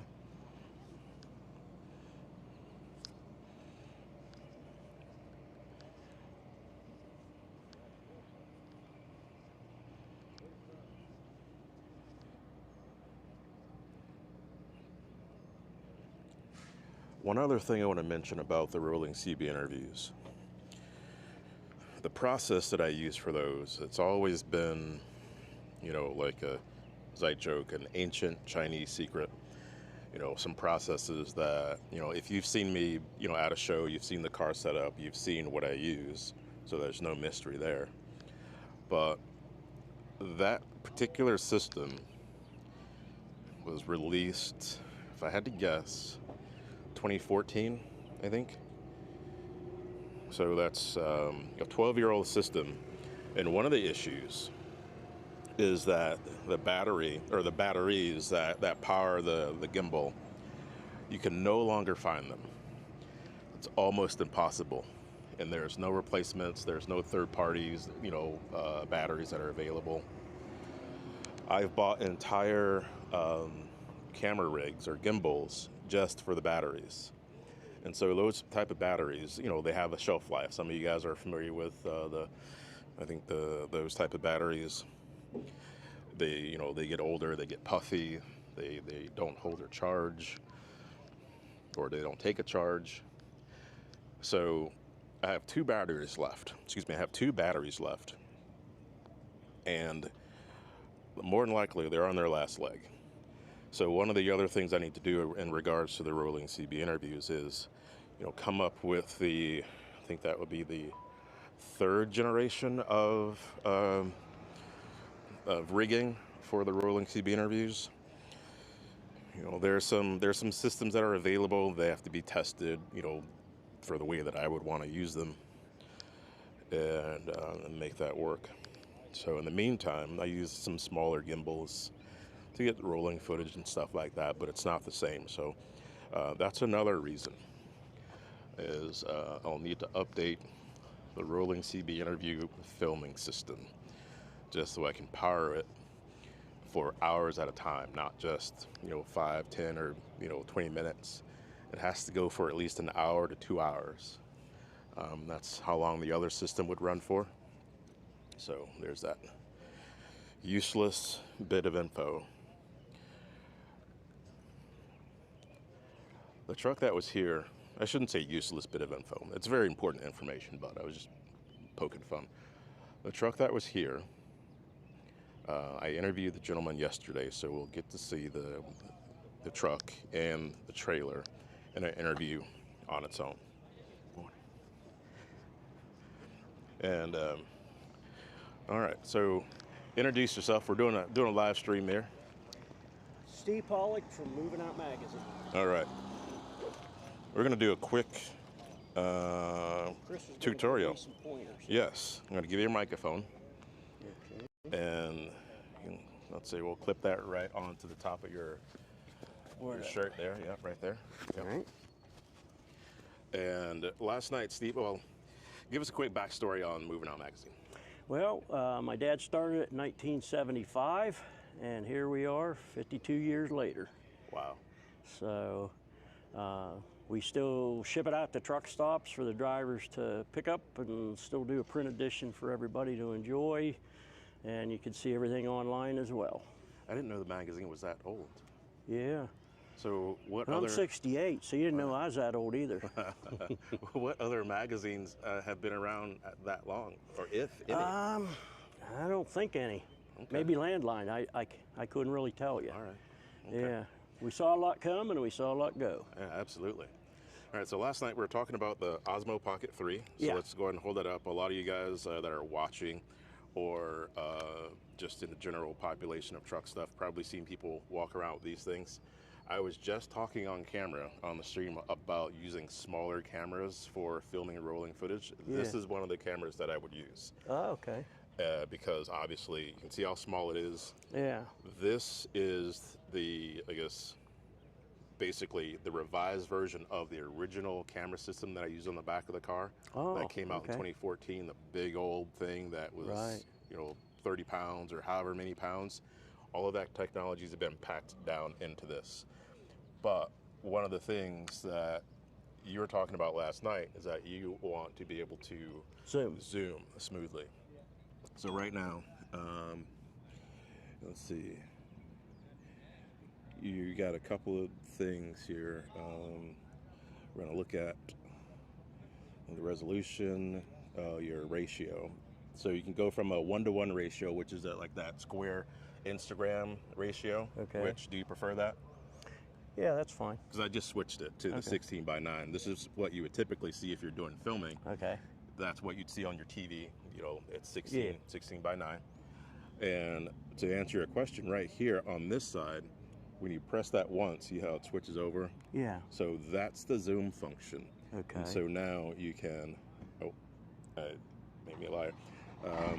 So you can use this and you can zoom in or out like that. Okay. But when you press it again, that's why I said it's finicky. Deactivates them. Yeah. So when you swap the buttons, so now you can zoom in and out with the. Okay, with the thumb. so this button. And it's so the writing is so tiny, you got to be Yeah. careful about where it is, you know, when you Okay. push and everything like that. So basically, that answers your question. Right. But this needs to be there needs to be a firmware update, because I was talking last night about being able to punch in. There's another little icon, and it's not on the screen, where you press it, and then it basically jumps to a 2x zoom automatically. Okay. And then you can do the digital zoom. So what you'd want to do is use the app, the DJI Mimo app. Have you Okay. used that at all yet? Not yet, no. Okay. So basically do a search for the Osmo Pocket 3 app. Okay. It's called the DJI Mimo. If you forget, you can come back to this live stream and get the info. Okay. But once you download that to your phone and you connect to this camera, it's going to say, hey, you need to update the camera. Gotcha. And so then that'll give you the latest firmware, and then it'll give you that ability. But right now, you can still zoom the way you want to. Okay. That was the one drawback I saw, Chris, because especially we went to the Coonley Motorsports, and those guys are coming off the starting line, Yep. and I couldn't figure out how to zoom it, so it's, you know. Yep. So I just used my regular camera for that. I mean, I got a Yes. video thing on that. Yes. One of the things that I will say is that at the current, I guess, framing that it is right now, the picture looks great in 4K. Also, if you want to switch, do you know how to switch to 4K recording on this? No. Okay. So Well, I you did see the icons for it. Yeah. but- So you just flip that up, Okay, I and then you gotcha. can roll over to 4K right there. Gotcha. Okay. But if you need to save space and shoot in 1080p, there you are. But when you Gotcha. zoom in a lot, since it's a digital zoom, it's gonna start degrading your image. It's not gonna look as Okay. clean and crisp. So you Right. know, from the old school, ways of camera and Right. lenses, you want a clean image. But when they came out with all the digital zoom, your edges start to look soft I see. on your subject. So Gotcha. word of caution on that. Well, mostly I just kind of Yeah. pan Yeah. with it and stuff. Yeah. If you're not zoomed in and you're walking, and you're good to go. Well, here's another question. Mm-hmm. I charged this thing up before I left, Yep. and I keep getting a notification that my card, it says card is slow to. Do I need to put a bigger card in, I guess? No, there's certain. We need to move this way. The gentleman's coming with the Skinworth. So there's Oh, different. that's Chris. Yeah, there's different write speeds on some of these cards. So if we were to take that out right now, it would tell us that your write speed is XYZ. So you'd want a U3 write speed. Basically, you can do a Google search for, what write speed should I have for an action camera or something like that, and then there'll be recommendations for the speed of card that you should have. Yeah, see, I'm kind of mostly a still shot guy, especially with the camera for the newspaper. Right. Obviously, you can't. I mean, we put some videos on our website, Facebook, and stuff, but mostly we're taking still shots for the newspaper and all. Right. Yeah. Another question I had, Yep. Chris. Like I said, I charged this up before it came down, and yet the top part keeps telling me the charge is low, or like down there. So I don't understand why it doesn't seem to want to charge up. You gotta love that sound, the sound of a truck coupling to a trailer. Sorry, got a little squirrel moment there. No, All that's right, good. so let's. I'm gonna swap sides with you again, so I can, punch on this and just rotate this way. So we're gonna tap the battery once, and so on your handle right here, that's at 13%. No, wait, And that's then- the handle, or yeah. that's the? So the handle, this is at 13%. Oh, okay, I And then see. the camera Is it 100? is at 100. Okay. And so with these batteries, they will drain. They'll drain slowly. Just sitting there, or? Yeah, like for if you leave it for a week, you're gonna lose some power, and that's a safety factor. So that way these batteries don't explode. You know, they've been known to do that in very rare cases. So that's one of the ways that they design the batteries, to keep them safe at a nominal, I guess, state. Yeah. So there's that. Hey, thanks for the pointers, buddy. I appreciate it. Yep, absolutely. Yep. Yeah, I learned a lot. Yes, absolutely. Yeah, we haven't used this a whole bunch. Got it last year. A guy was showing me one of these down at Matt's. I'm like, man, we got to get one of those. Yeah, and absolutely. It's really nice for the light show. Correct. Yes. It takes some beautiful pictures of light shows, or videos, I should It say. certainly does. And I guess you can do a regular photo, right? Yes. Gosh, like 4,000 by something. It's an average picture. Right. You know, it'll get the job done in a pinch. Yeah. Okay. It's great for traveling, though. You probably want your mic back. Yes, and those are the microphones that I was speaking about last night. Yeah, I got one. Oh, great. Came. So you're good to go. All right, cool. Yeah. All right, sir. So we'll see you. Good to see you. Likewise. All right, thanks for bearing with me on that. I did promise that I would, if I saw him, I would help him out with some pointers, camera stuff. One of the things you guys may or may not know, on the YouTube channel, there's that membership deal. There's about, I think 90 of you guys. I could be wrong, 60 or 90 of you. And I appreciate every single one of you.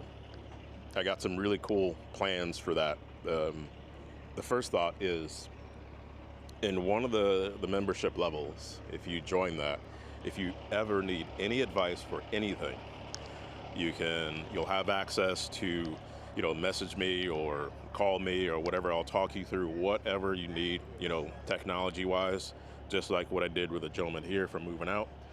So that way, a lot of you guys are starting out with your own channels, and you may have some questions or pointers or advice.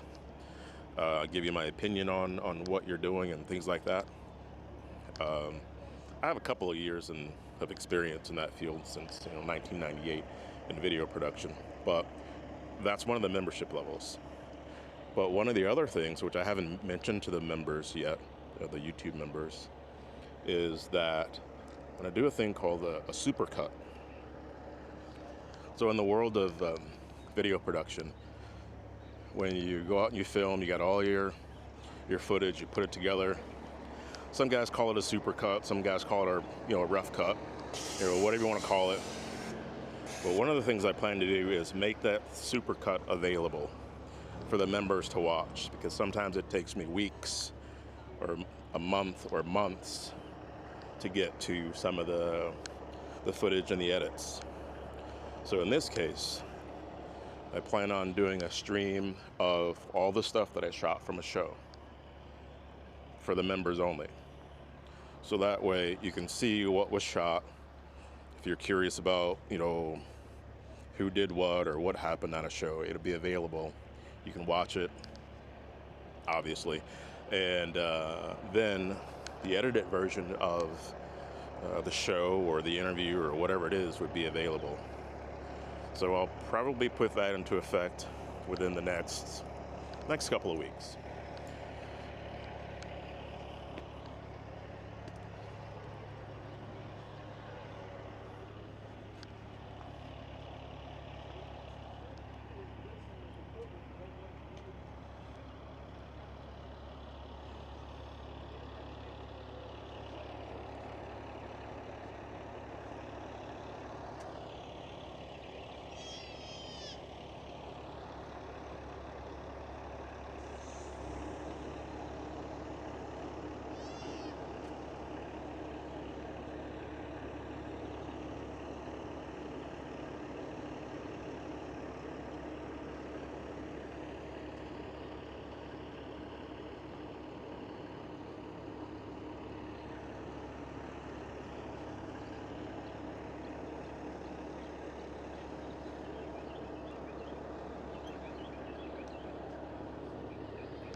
I'm gonna swing the camera to these trucks since they're all on their own back here.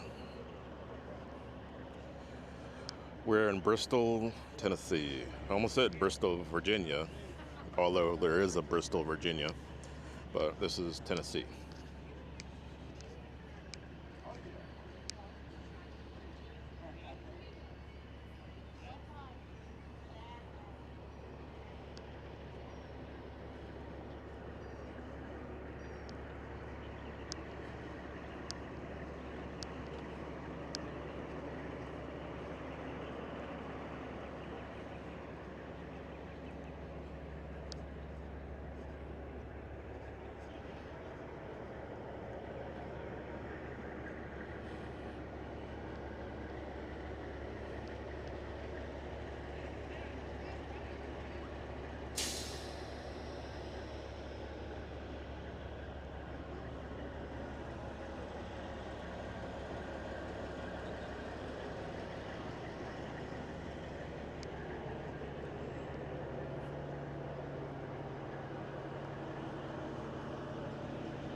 Which one?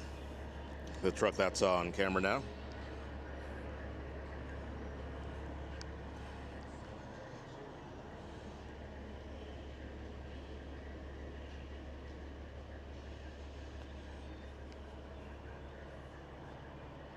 I just toggled the comments. Sometimes when you guys comment, they don't show up right away unless I toggle them on and off, so you're welcome. I try to do a good job. Hopefully you guys can actually enjoy what you're looking at here. And not sure what, since you may have commented a bit ago, not sure what truck you're talking about.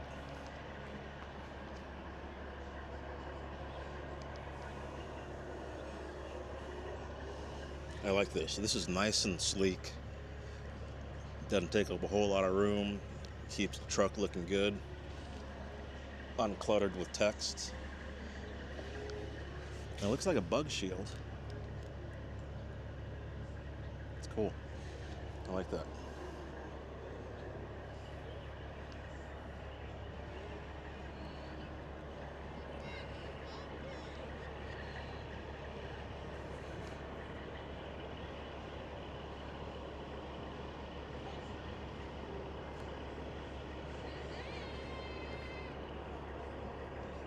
Okay, this one here. This is the one that you're saying is going to go on the calendar. Yes. Deservedly so. It's a great looking truck.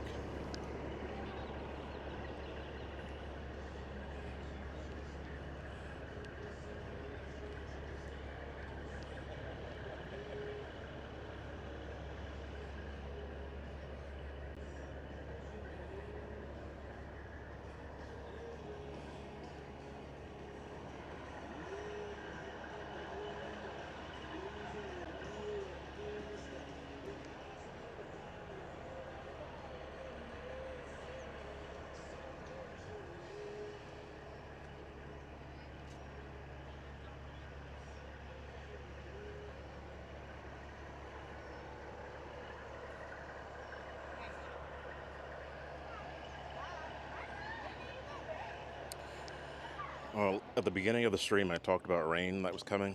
If you look, well, it'll be hard for you guys to see, but what I see with my eyes, straight ahead, there's rain coming down in the distance over the top of one of those mountains.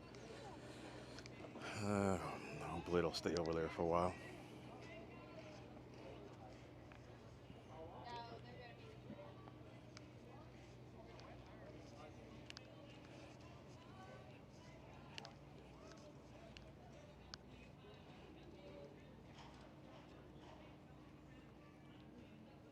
You guys might remember that at Matt's this year, we spoke with Mr. Dills about this truck and himself. I got one in the truck. I got one in my pickup sitting right from my truck.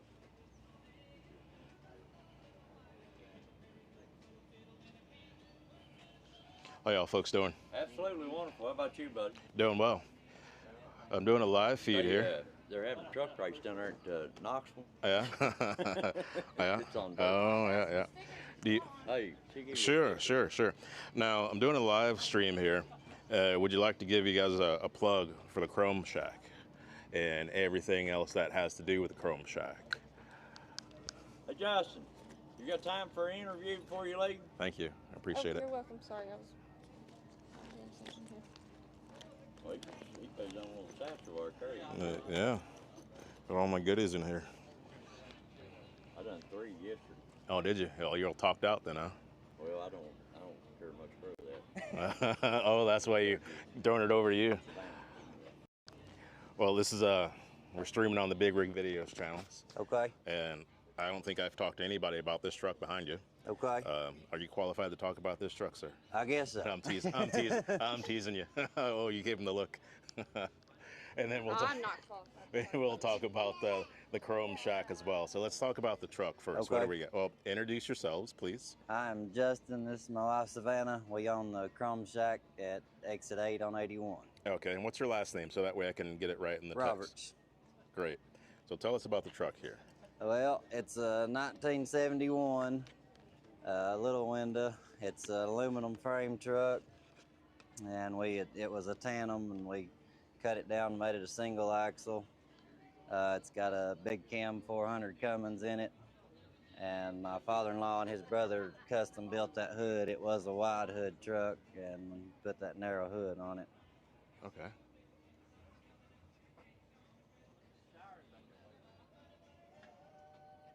Tell us about the look and why you guys went this way with the look. So originally, when we started working on it, the plan was just to kind of actually clean it up and fix the interior and sell it. And he decided midway through that process he wanted to build it and keep it to use for the shows and to pull the display trailer. We wanted something a little different. There's a lot of nice trucks, a lot of nice paint jobs, and we're kind of in the business of selling chrome, and we just kind of went with the old faded paint to kind of show that the chrome stands out and looks good on anything. Absolutely. The cab is the original paint, so that was what we was basing the whole truck off of. We paint matched the rest of the truck to match the cab.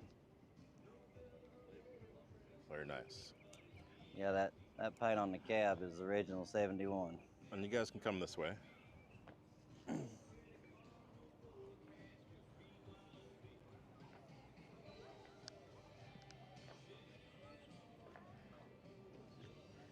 So what was the process of making the hood and the fenders and the trailer match what the cab looks like? So we painted the whole outfit black and then put the yellow over it. And there's places that the black is sanded through the yellow, and there's places that in real life where it had been real weathered, we put black back over the top of the yellow. So there's some of it sand marks and some of it's actually sprayed over, but it's just kind of how the truck would have weathered had it have been that way. Okay. Why'd you choose to leave the frame black? We really wanted the frame to be slick. We enjoy the deck plate and just kind of tying it all together, so we went with the black to keep it shiny and slick. It kind of ties all the patina together. Mm-hmm. Okay.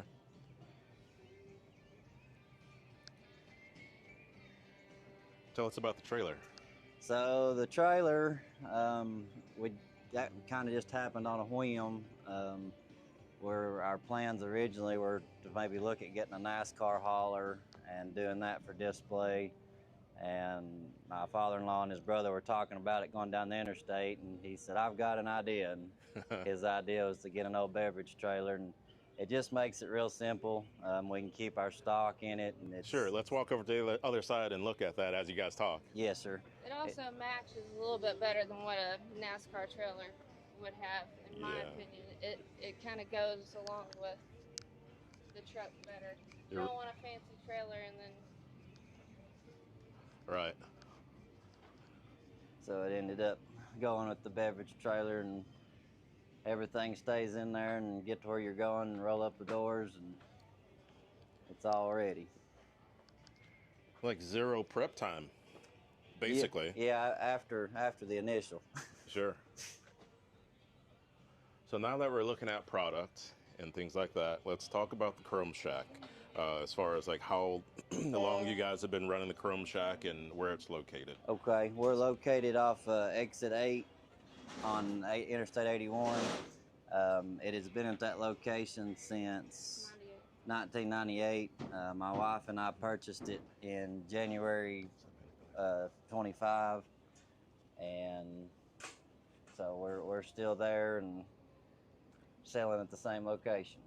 Okay. We kind of cover it all. We can get just about anything for any of them. Mm-hmm. We still stock stuff for the 359s and can get stuff for the new trucks also. We got a pretty wide variety of products. Okay. It's not just year truck specific. We also cover pretty much every truck from Peterbilt, Kenworth, Freightliners. We've covered Max, just anything and everything. Okay. What's the best way for folks to get a hold of you besides the phone number? We've got a Facebook that's really active, and right now that's the quickest way. Our website is under construction. Hopefully that'll be up and running soon, but they can follow us on Facebook at Chrome Shack, and that'll kind of keep you updated on there when the website's going. Okay, and what's the name of that Facebook page, just so people don't get it wrong? Chrome Chrome Shack. Shack. All right. Yes, sir. We do have TikTok. Right now, Facebook and TikTok is our only social media. Okay. So, but it is just Chrome Shack. Okay. Is there any long-running specials that you guys can talk about? Because if somebody watches this video 3 months from now, they might say, oh, let me call them up because they talked about a special offering or something. Nothing really? Not All in right. particular. Nothing that runs continual, no, sir. Okay. Anything that's going on now within the next month or so? We will be having some sales on axle cover kits in the next month, and we're going to have some specials on a few steering wheels. All right. And at each show, everybody loves the T-shirts, just because we do different designs and stuff. At the shows, they are a special of $25, and children's shirts are $20. Sounds good. All right, I appreciate, oh, here's one of the shirts here. I appreciate you guys talking on camera about the Chrome Shack and the truck. And we'll see you guys at another show here soon. Yes, sir. Sounds good. Thank All you. right. You're welcome. Appreciate We'll see you. it. You're welcome.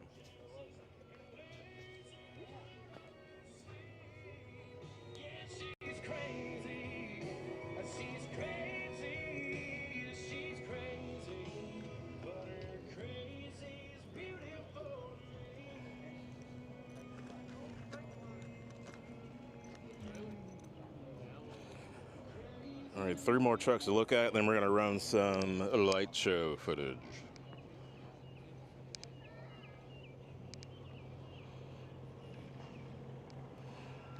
I'm sure they appreciate that comment there. Yeah, it's gonna get pretty sketchy here in a little bit.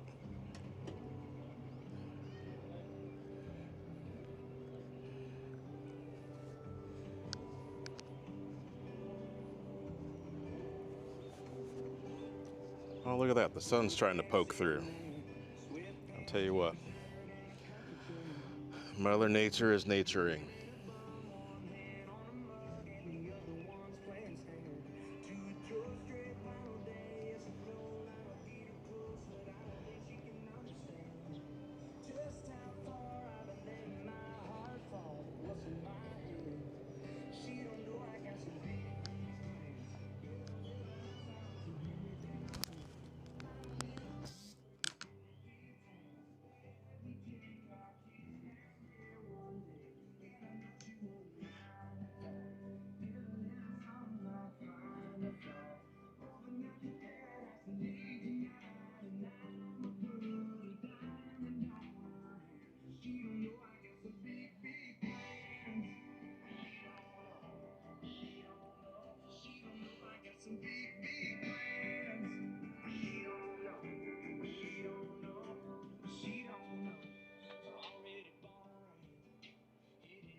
This truck is no stranger to truck shows.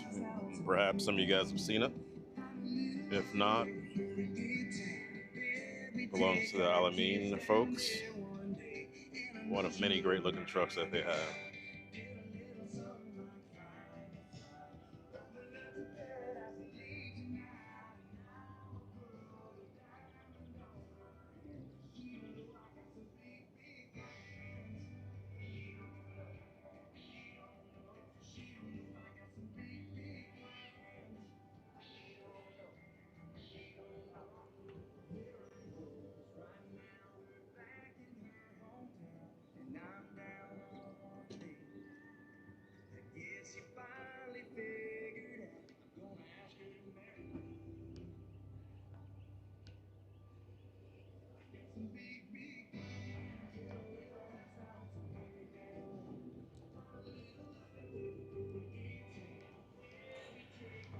All right, so I'm going to run back some footage from last night. If you're still watching here from the beginning, you've heard me talk about it for the last 2 hours. Hello there, Mr. Jones. How you doing?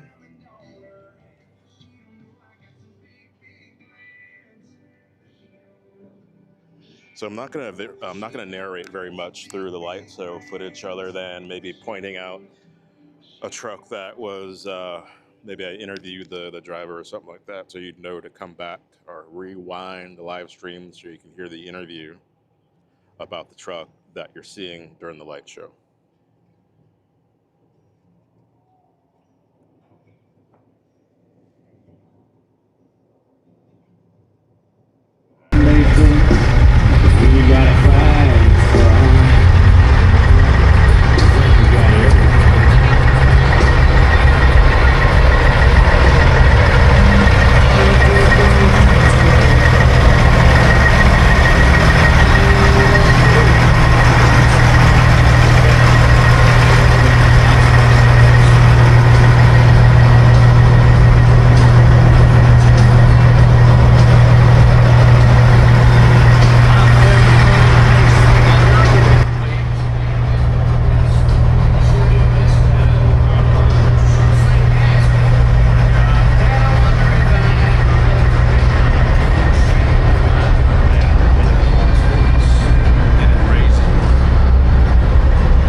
And there you have it, folks.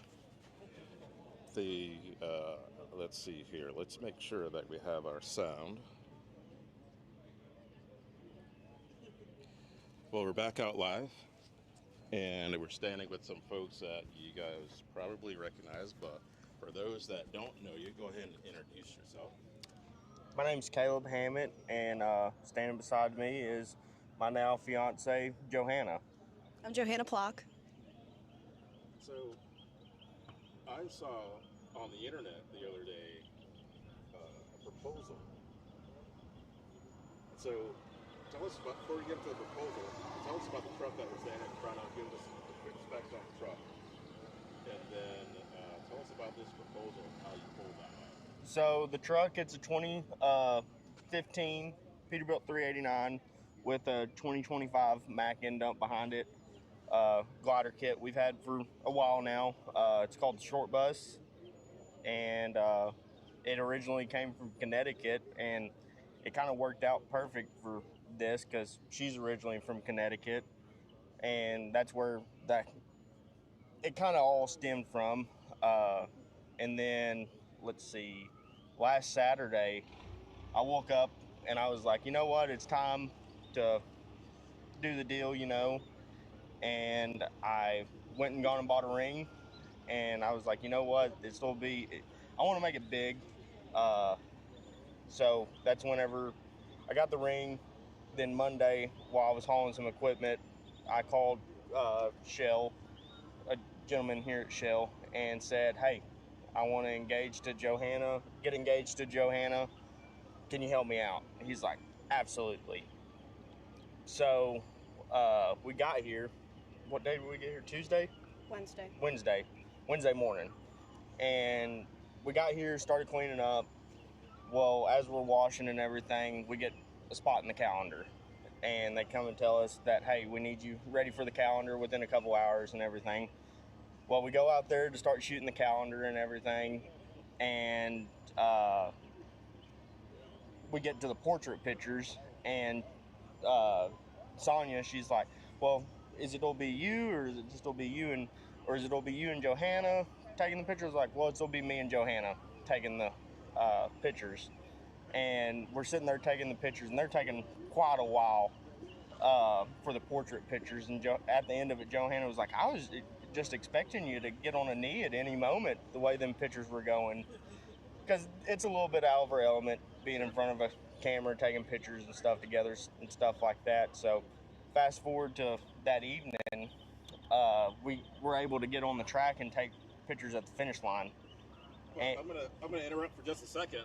What was going on elsewhere in Texas? So during all this, I was waiting on a phone call from the ring maker to tell me that the ring was done, and I got a phone call Thursday morning saying it was done. And so my stepmother Melody, she went and gone and got the ring while my dad was in a meeting down in South Dallas, because originally he was supposed to fly in at 11 Thursday night, and I got the flight moved up to flying out at 1, so that way he could be here for this. And then to bring the ring. Yeah, to bring the ring. And so Melody went and gone and got the ring. I got his flight moved. He gone and called his bosses that he was in a meeting with. He said, look, this is what's happening. I've got to go. And they're very understanding. They was like, go. And then, so Melody met him at the airport. He hopped on the airport.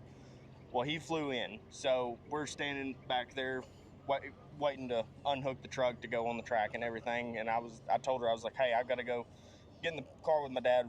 We got problems at a job. She bought it. And what were you thinking? I don't want to be involved.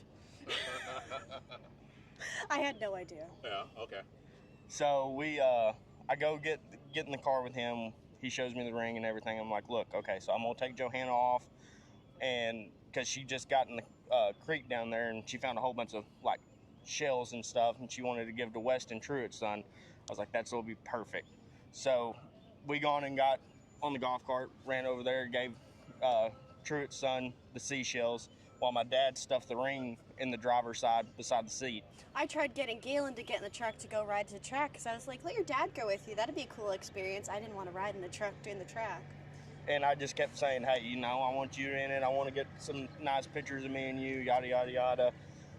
And we get out there to the track and they line us up, and Tammy here at Shell, she's like, you need to be the 4th truck, because they hired somebody to come in and run the Jumbotron just for that. So they wanted it within the first 5 trucks to get it done so the guy that they hired could go back home.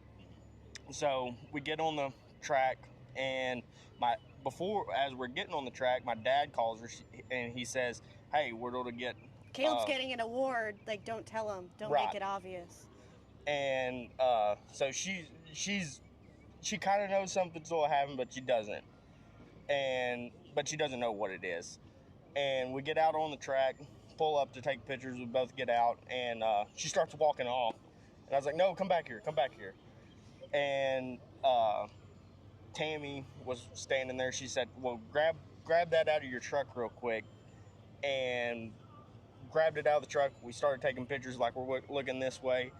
That photographer gets done taking the picture. And when they told us to turn this way, the sun was in her eyes, so I couldn't see anything. So I'm just like trying to get the sun out of my eyes. And Tammy said, hey, look up there. And then she looked up there, and they got on the Jumbotron, will you marry me? And what were you thinking at that moment? I can't believe he did it in front of that many people. Yeah.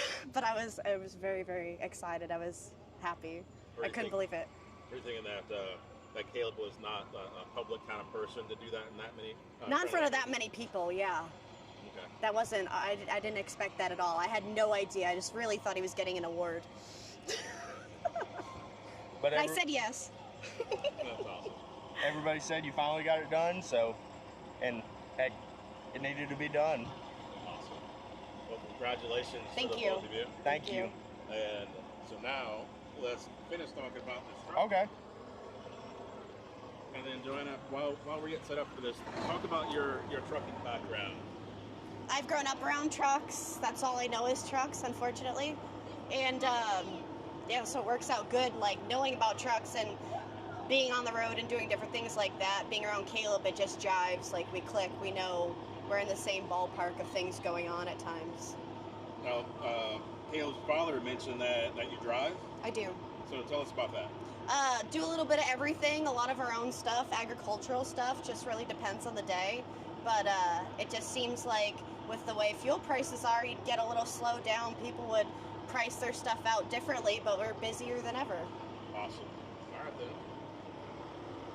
Well, let's tell us about the rest of this truck here. Alrighty, so bought this truck used out of Connecticut, like I said, and it's a 2016 389 glider. And a lot of it was the same as it was whenever I bought it, but we've changed a lot as well. So actually this truck was hit head on back in February, so everything from the cab back is all brand new. Oh, wow. Driver was okay, everybody involved was okay, so that's all that matters. Trucks are always replaceable. But it's the original color, Derry Mayfield yellow. We have an awesome artist. He comes to the shop, does all of our lettering and DOT numbers and murals and stuff, and everything on this truck is hand painted. There's no sticker or anything like that. Like this little mural on the back, Jack free-handed 100% of that.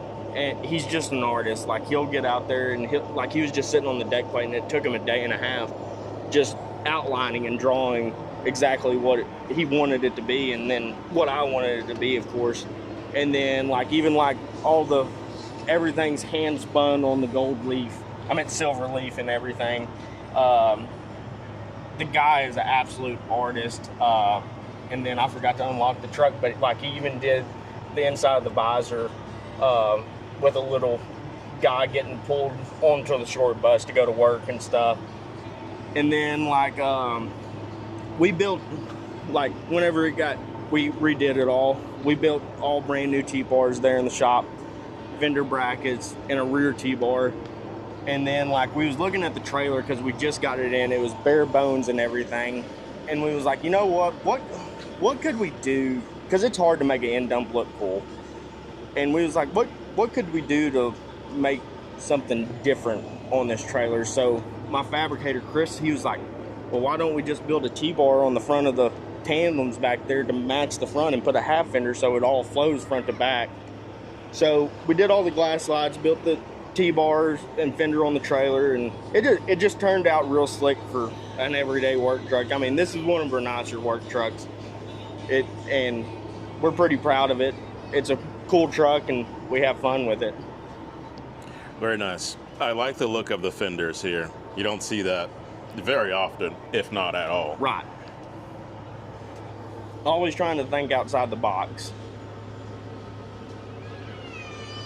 While we're standing here next to these tag axles, I always think that I want to see cute compared to the wheel size compared this to these sizes. Tell us about the usage or the reasons for the usage of these size wheels. So you can do a whole bunch of different configurations. Like you can either do these or you can do a big 22.5 tag axle, but then you run into weight. So these are a lot lighter to begin with, so that helps on your empty weight. Excuse me. And that's why I run these instead of the bigger pusher axle, just because weight, because you're getting paid by the ton. So you want to try to shave as much weight as you can all the time. That makes a lot of sense. As far as usage and functionality. So like, every time that you're loaded, set them down. We have a switch inside the cab to, like, whenever we're making like a sharp corner or something, we can lift them up so you're not skidding the tires or bouncing them or anything like that. But Texas, Oklahoma, Arkansas, this is the bridge law. So that way you can grow. We like at home and in Oklahoma with our overweight permit, this setup can gross $84,000. Okay. But functionally, they do the job? Yes, they do the job. All right. I mean, I just had to ask that. I mean, it's apparent that they do, otherwise you wouldn't have them on there. Right. When I was growing up as a kid, though, I'd see that sort of setup in Florida. I'm not sure if they still do the same thing now, but I remember growing up seeing that sort of setup. And I thought to myself, why would they put pickup truck tires on that trailer like that? Mostly to save on weight. Yeah, that's awesome.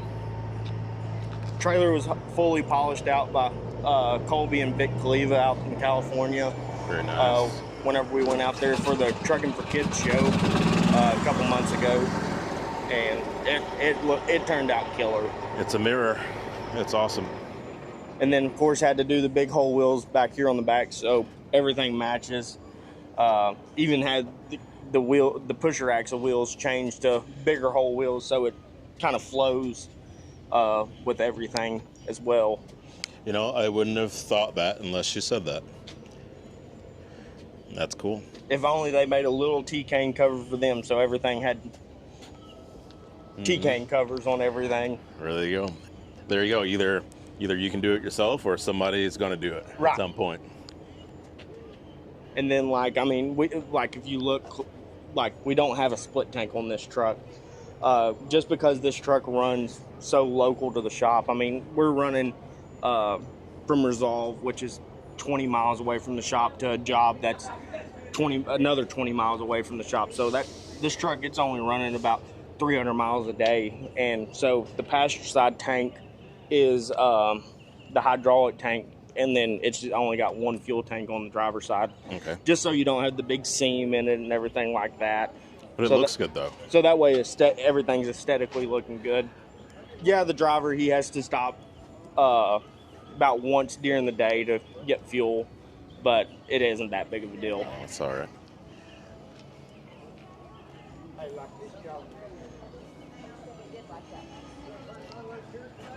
Can we look on the inside? Let me get the key. Yep. I'll walk over to the driver's side.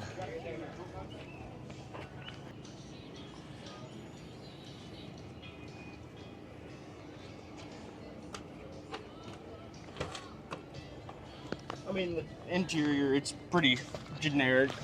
Just your factory Peterbilt interior. We did pedals in it. Did the Rockwood chrome switches on it to dress it up a little bit. I mean, at the end of the day, it is an everyday work truck. Yes. going in and out of dirt pits. I mean, you can put the newest weather stripping, door seals, everything in, and you're still to get dust in it every day. Yeah. Very cool. Thanks for running over and getting the key. For those that don't know what you do, explain what you do. So we primarily do excavation work, landfills, subdivisions, commercial sites. We do all the way from pulling into the job to final grading, getting ready for concrete. We also do heavy haul, and then we also haul aggregate as well. Awesome.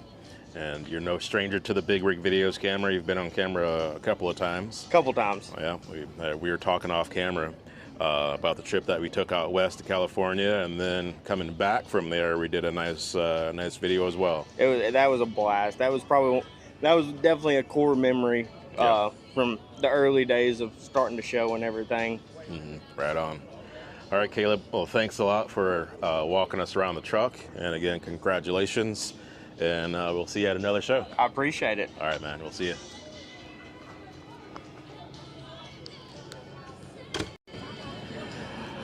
All right, folks. That's going to wrap it up for the stream. And as you can see, folks are coming in and enjoying themselves, walking around, getting some truck photos and whatnot. Oh, you know, this truck that's on the end, that truck wasn't there when we started this stream, so let's have a look at that.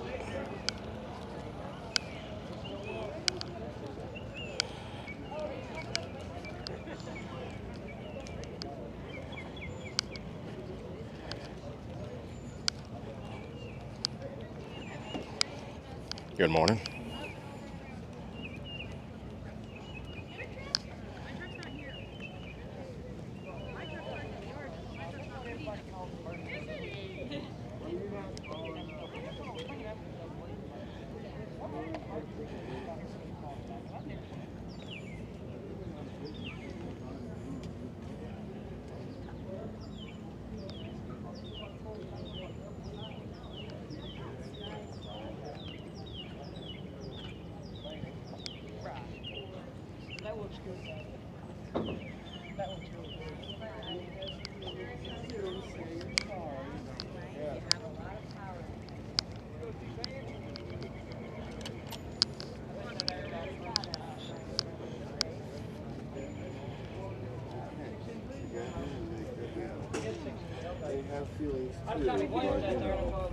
Redneck edition. I like the bus glass. Yeah, I do too. That's one of my favorite things about the truck. Guy in Louisiana. Why does it have that fancy? Good morning. Good, how are you?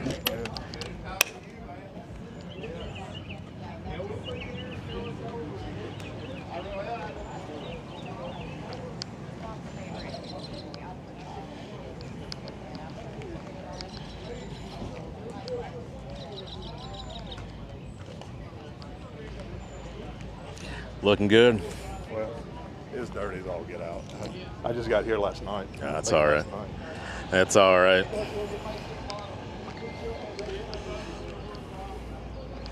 You know, not to leave you out, I'm going to give you a microphone if you don't mind stepping to the shade. And you can give us a quick rundown on the truck.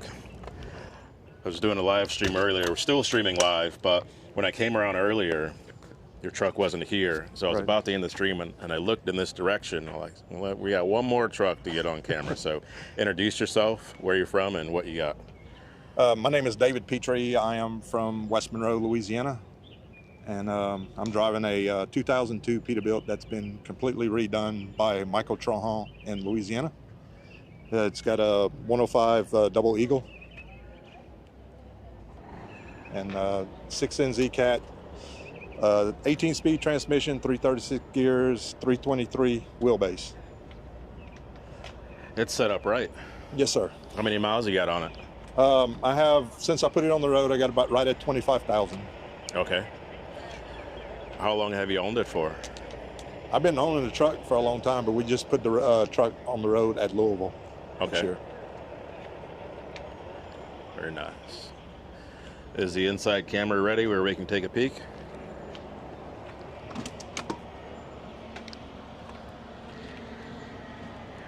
That looks great from here. Just, I always love it when a door's open and you look inside and it just presents so well. That looks great. Randy did spare time, did the interior. Rockwoods floor, dash panels.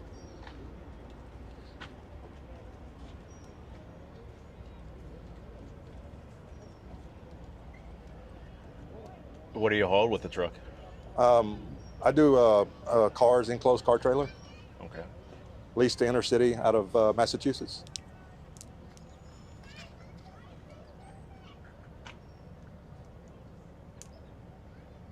This looks really good. I've never seen the inside of it. Maybe it's just the white accents on the dash that makes it looks really spacious for some reason. Like there's a lot more room in it for some reason. I know it's the same dimensions, but it looks, white does that sometimes in some areas. If you want to take a shot at the bunk, you can, Chris. Okay. Mind if I step on the steps? Sure. Okay.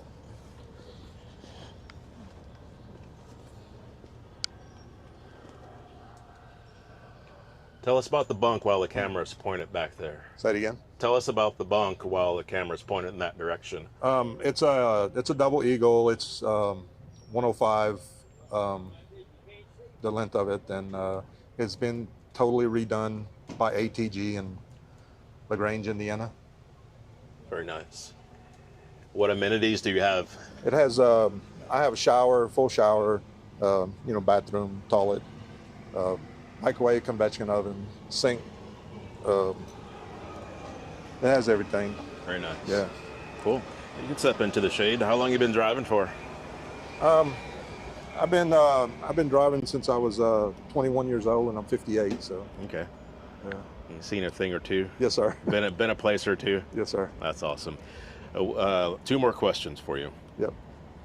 What are the things that you love about trucking right now, and what are some of the things that you hate about trucking that you'd want to change?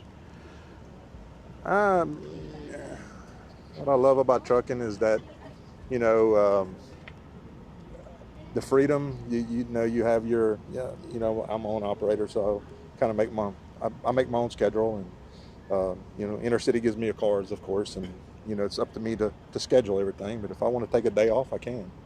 And what I don't like about trucking is, all the young guys don't have respect for the industry. It's I think it's like us. It's it's a way of life. The new guys, and not all of them, some of them, they have no respect, and that's probably one of the things I don't like about trucking. Yeah, I would have to agree. I was speaking with a gentleman earlier that he has 50 and a half years of trucking. Yes, sir. And one of the things that he mentioned was just, for folks to gain some wisdom is finding older guys that have been driving or guys with experience. And I think some of the new folks that you're talking about, they weren't given that exposure to guys that have decades of in trucking or on the road. So they really don't know, they don't have a gauge or a barometer as far as, how to be, what to do, how to treat folks. They're probably just going off of what they know. Right. Whereas guys like what I talked about earlier, he was trained by somebody else that had decades in trucking, or actually his father. And so he was trained and raised up with that level of respect compared to what the folks you're talking about have now. Yeah. Well, I appreciate you talking on camera. Yes, sir. And I'm glad that you put the truck in and you got here and everything else. Yeah. And good luck on judging. Okay. Thank you. All right, we'll see you.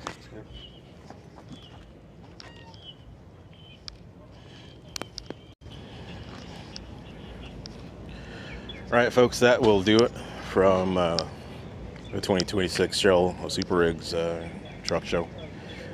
And we got one coming down the hill over there.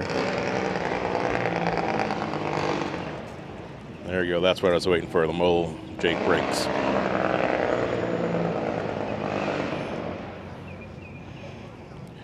We'll walk in that direction because he's going to pull in and get back in place, and then we'll end the stream there. We'll be coming across and parking right on the other side of this blue or teal truck here.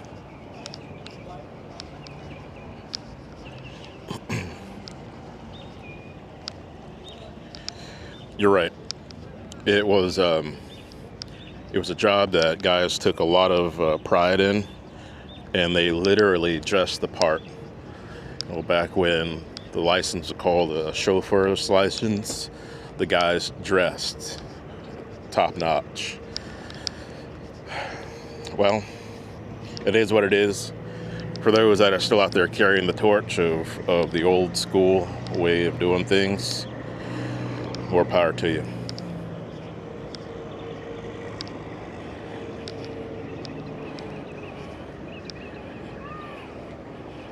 I believe he's going to come in right here, I think.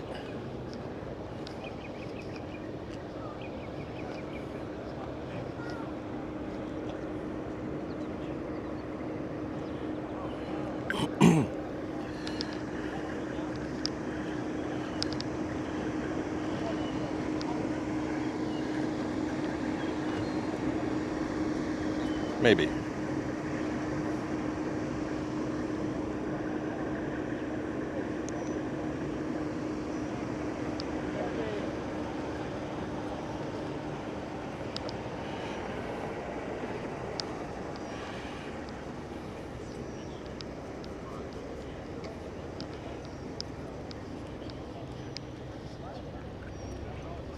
This door wasn't open earlier when we came by. Let's have a quick look at this.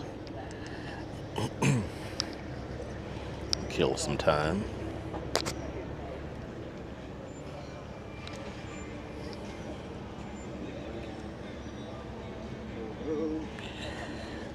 She's a beaut, Clark.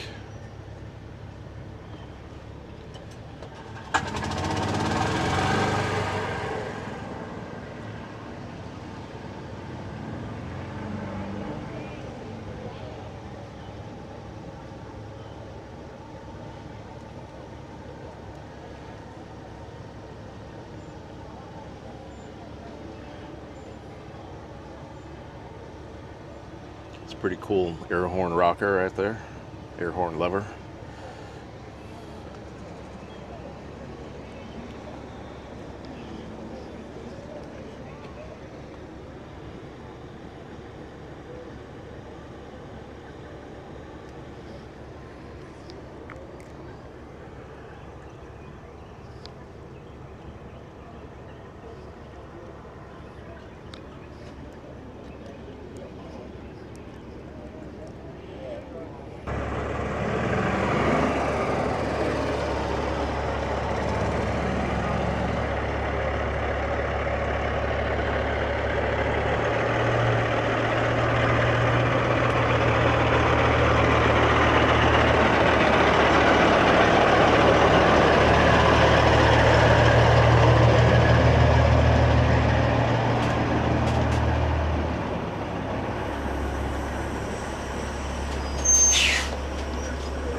You think you see everything on trucks? I did not see this before when I was walking through here.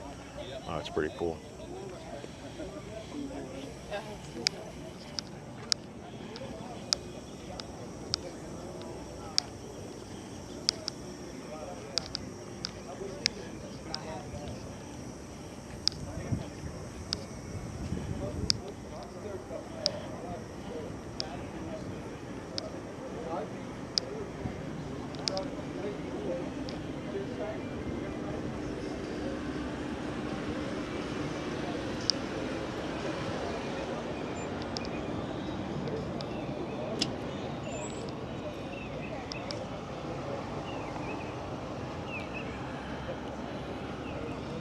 All right, folks, I appreciate you. I'll see you guys soon. Be good.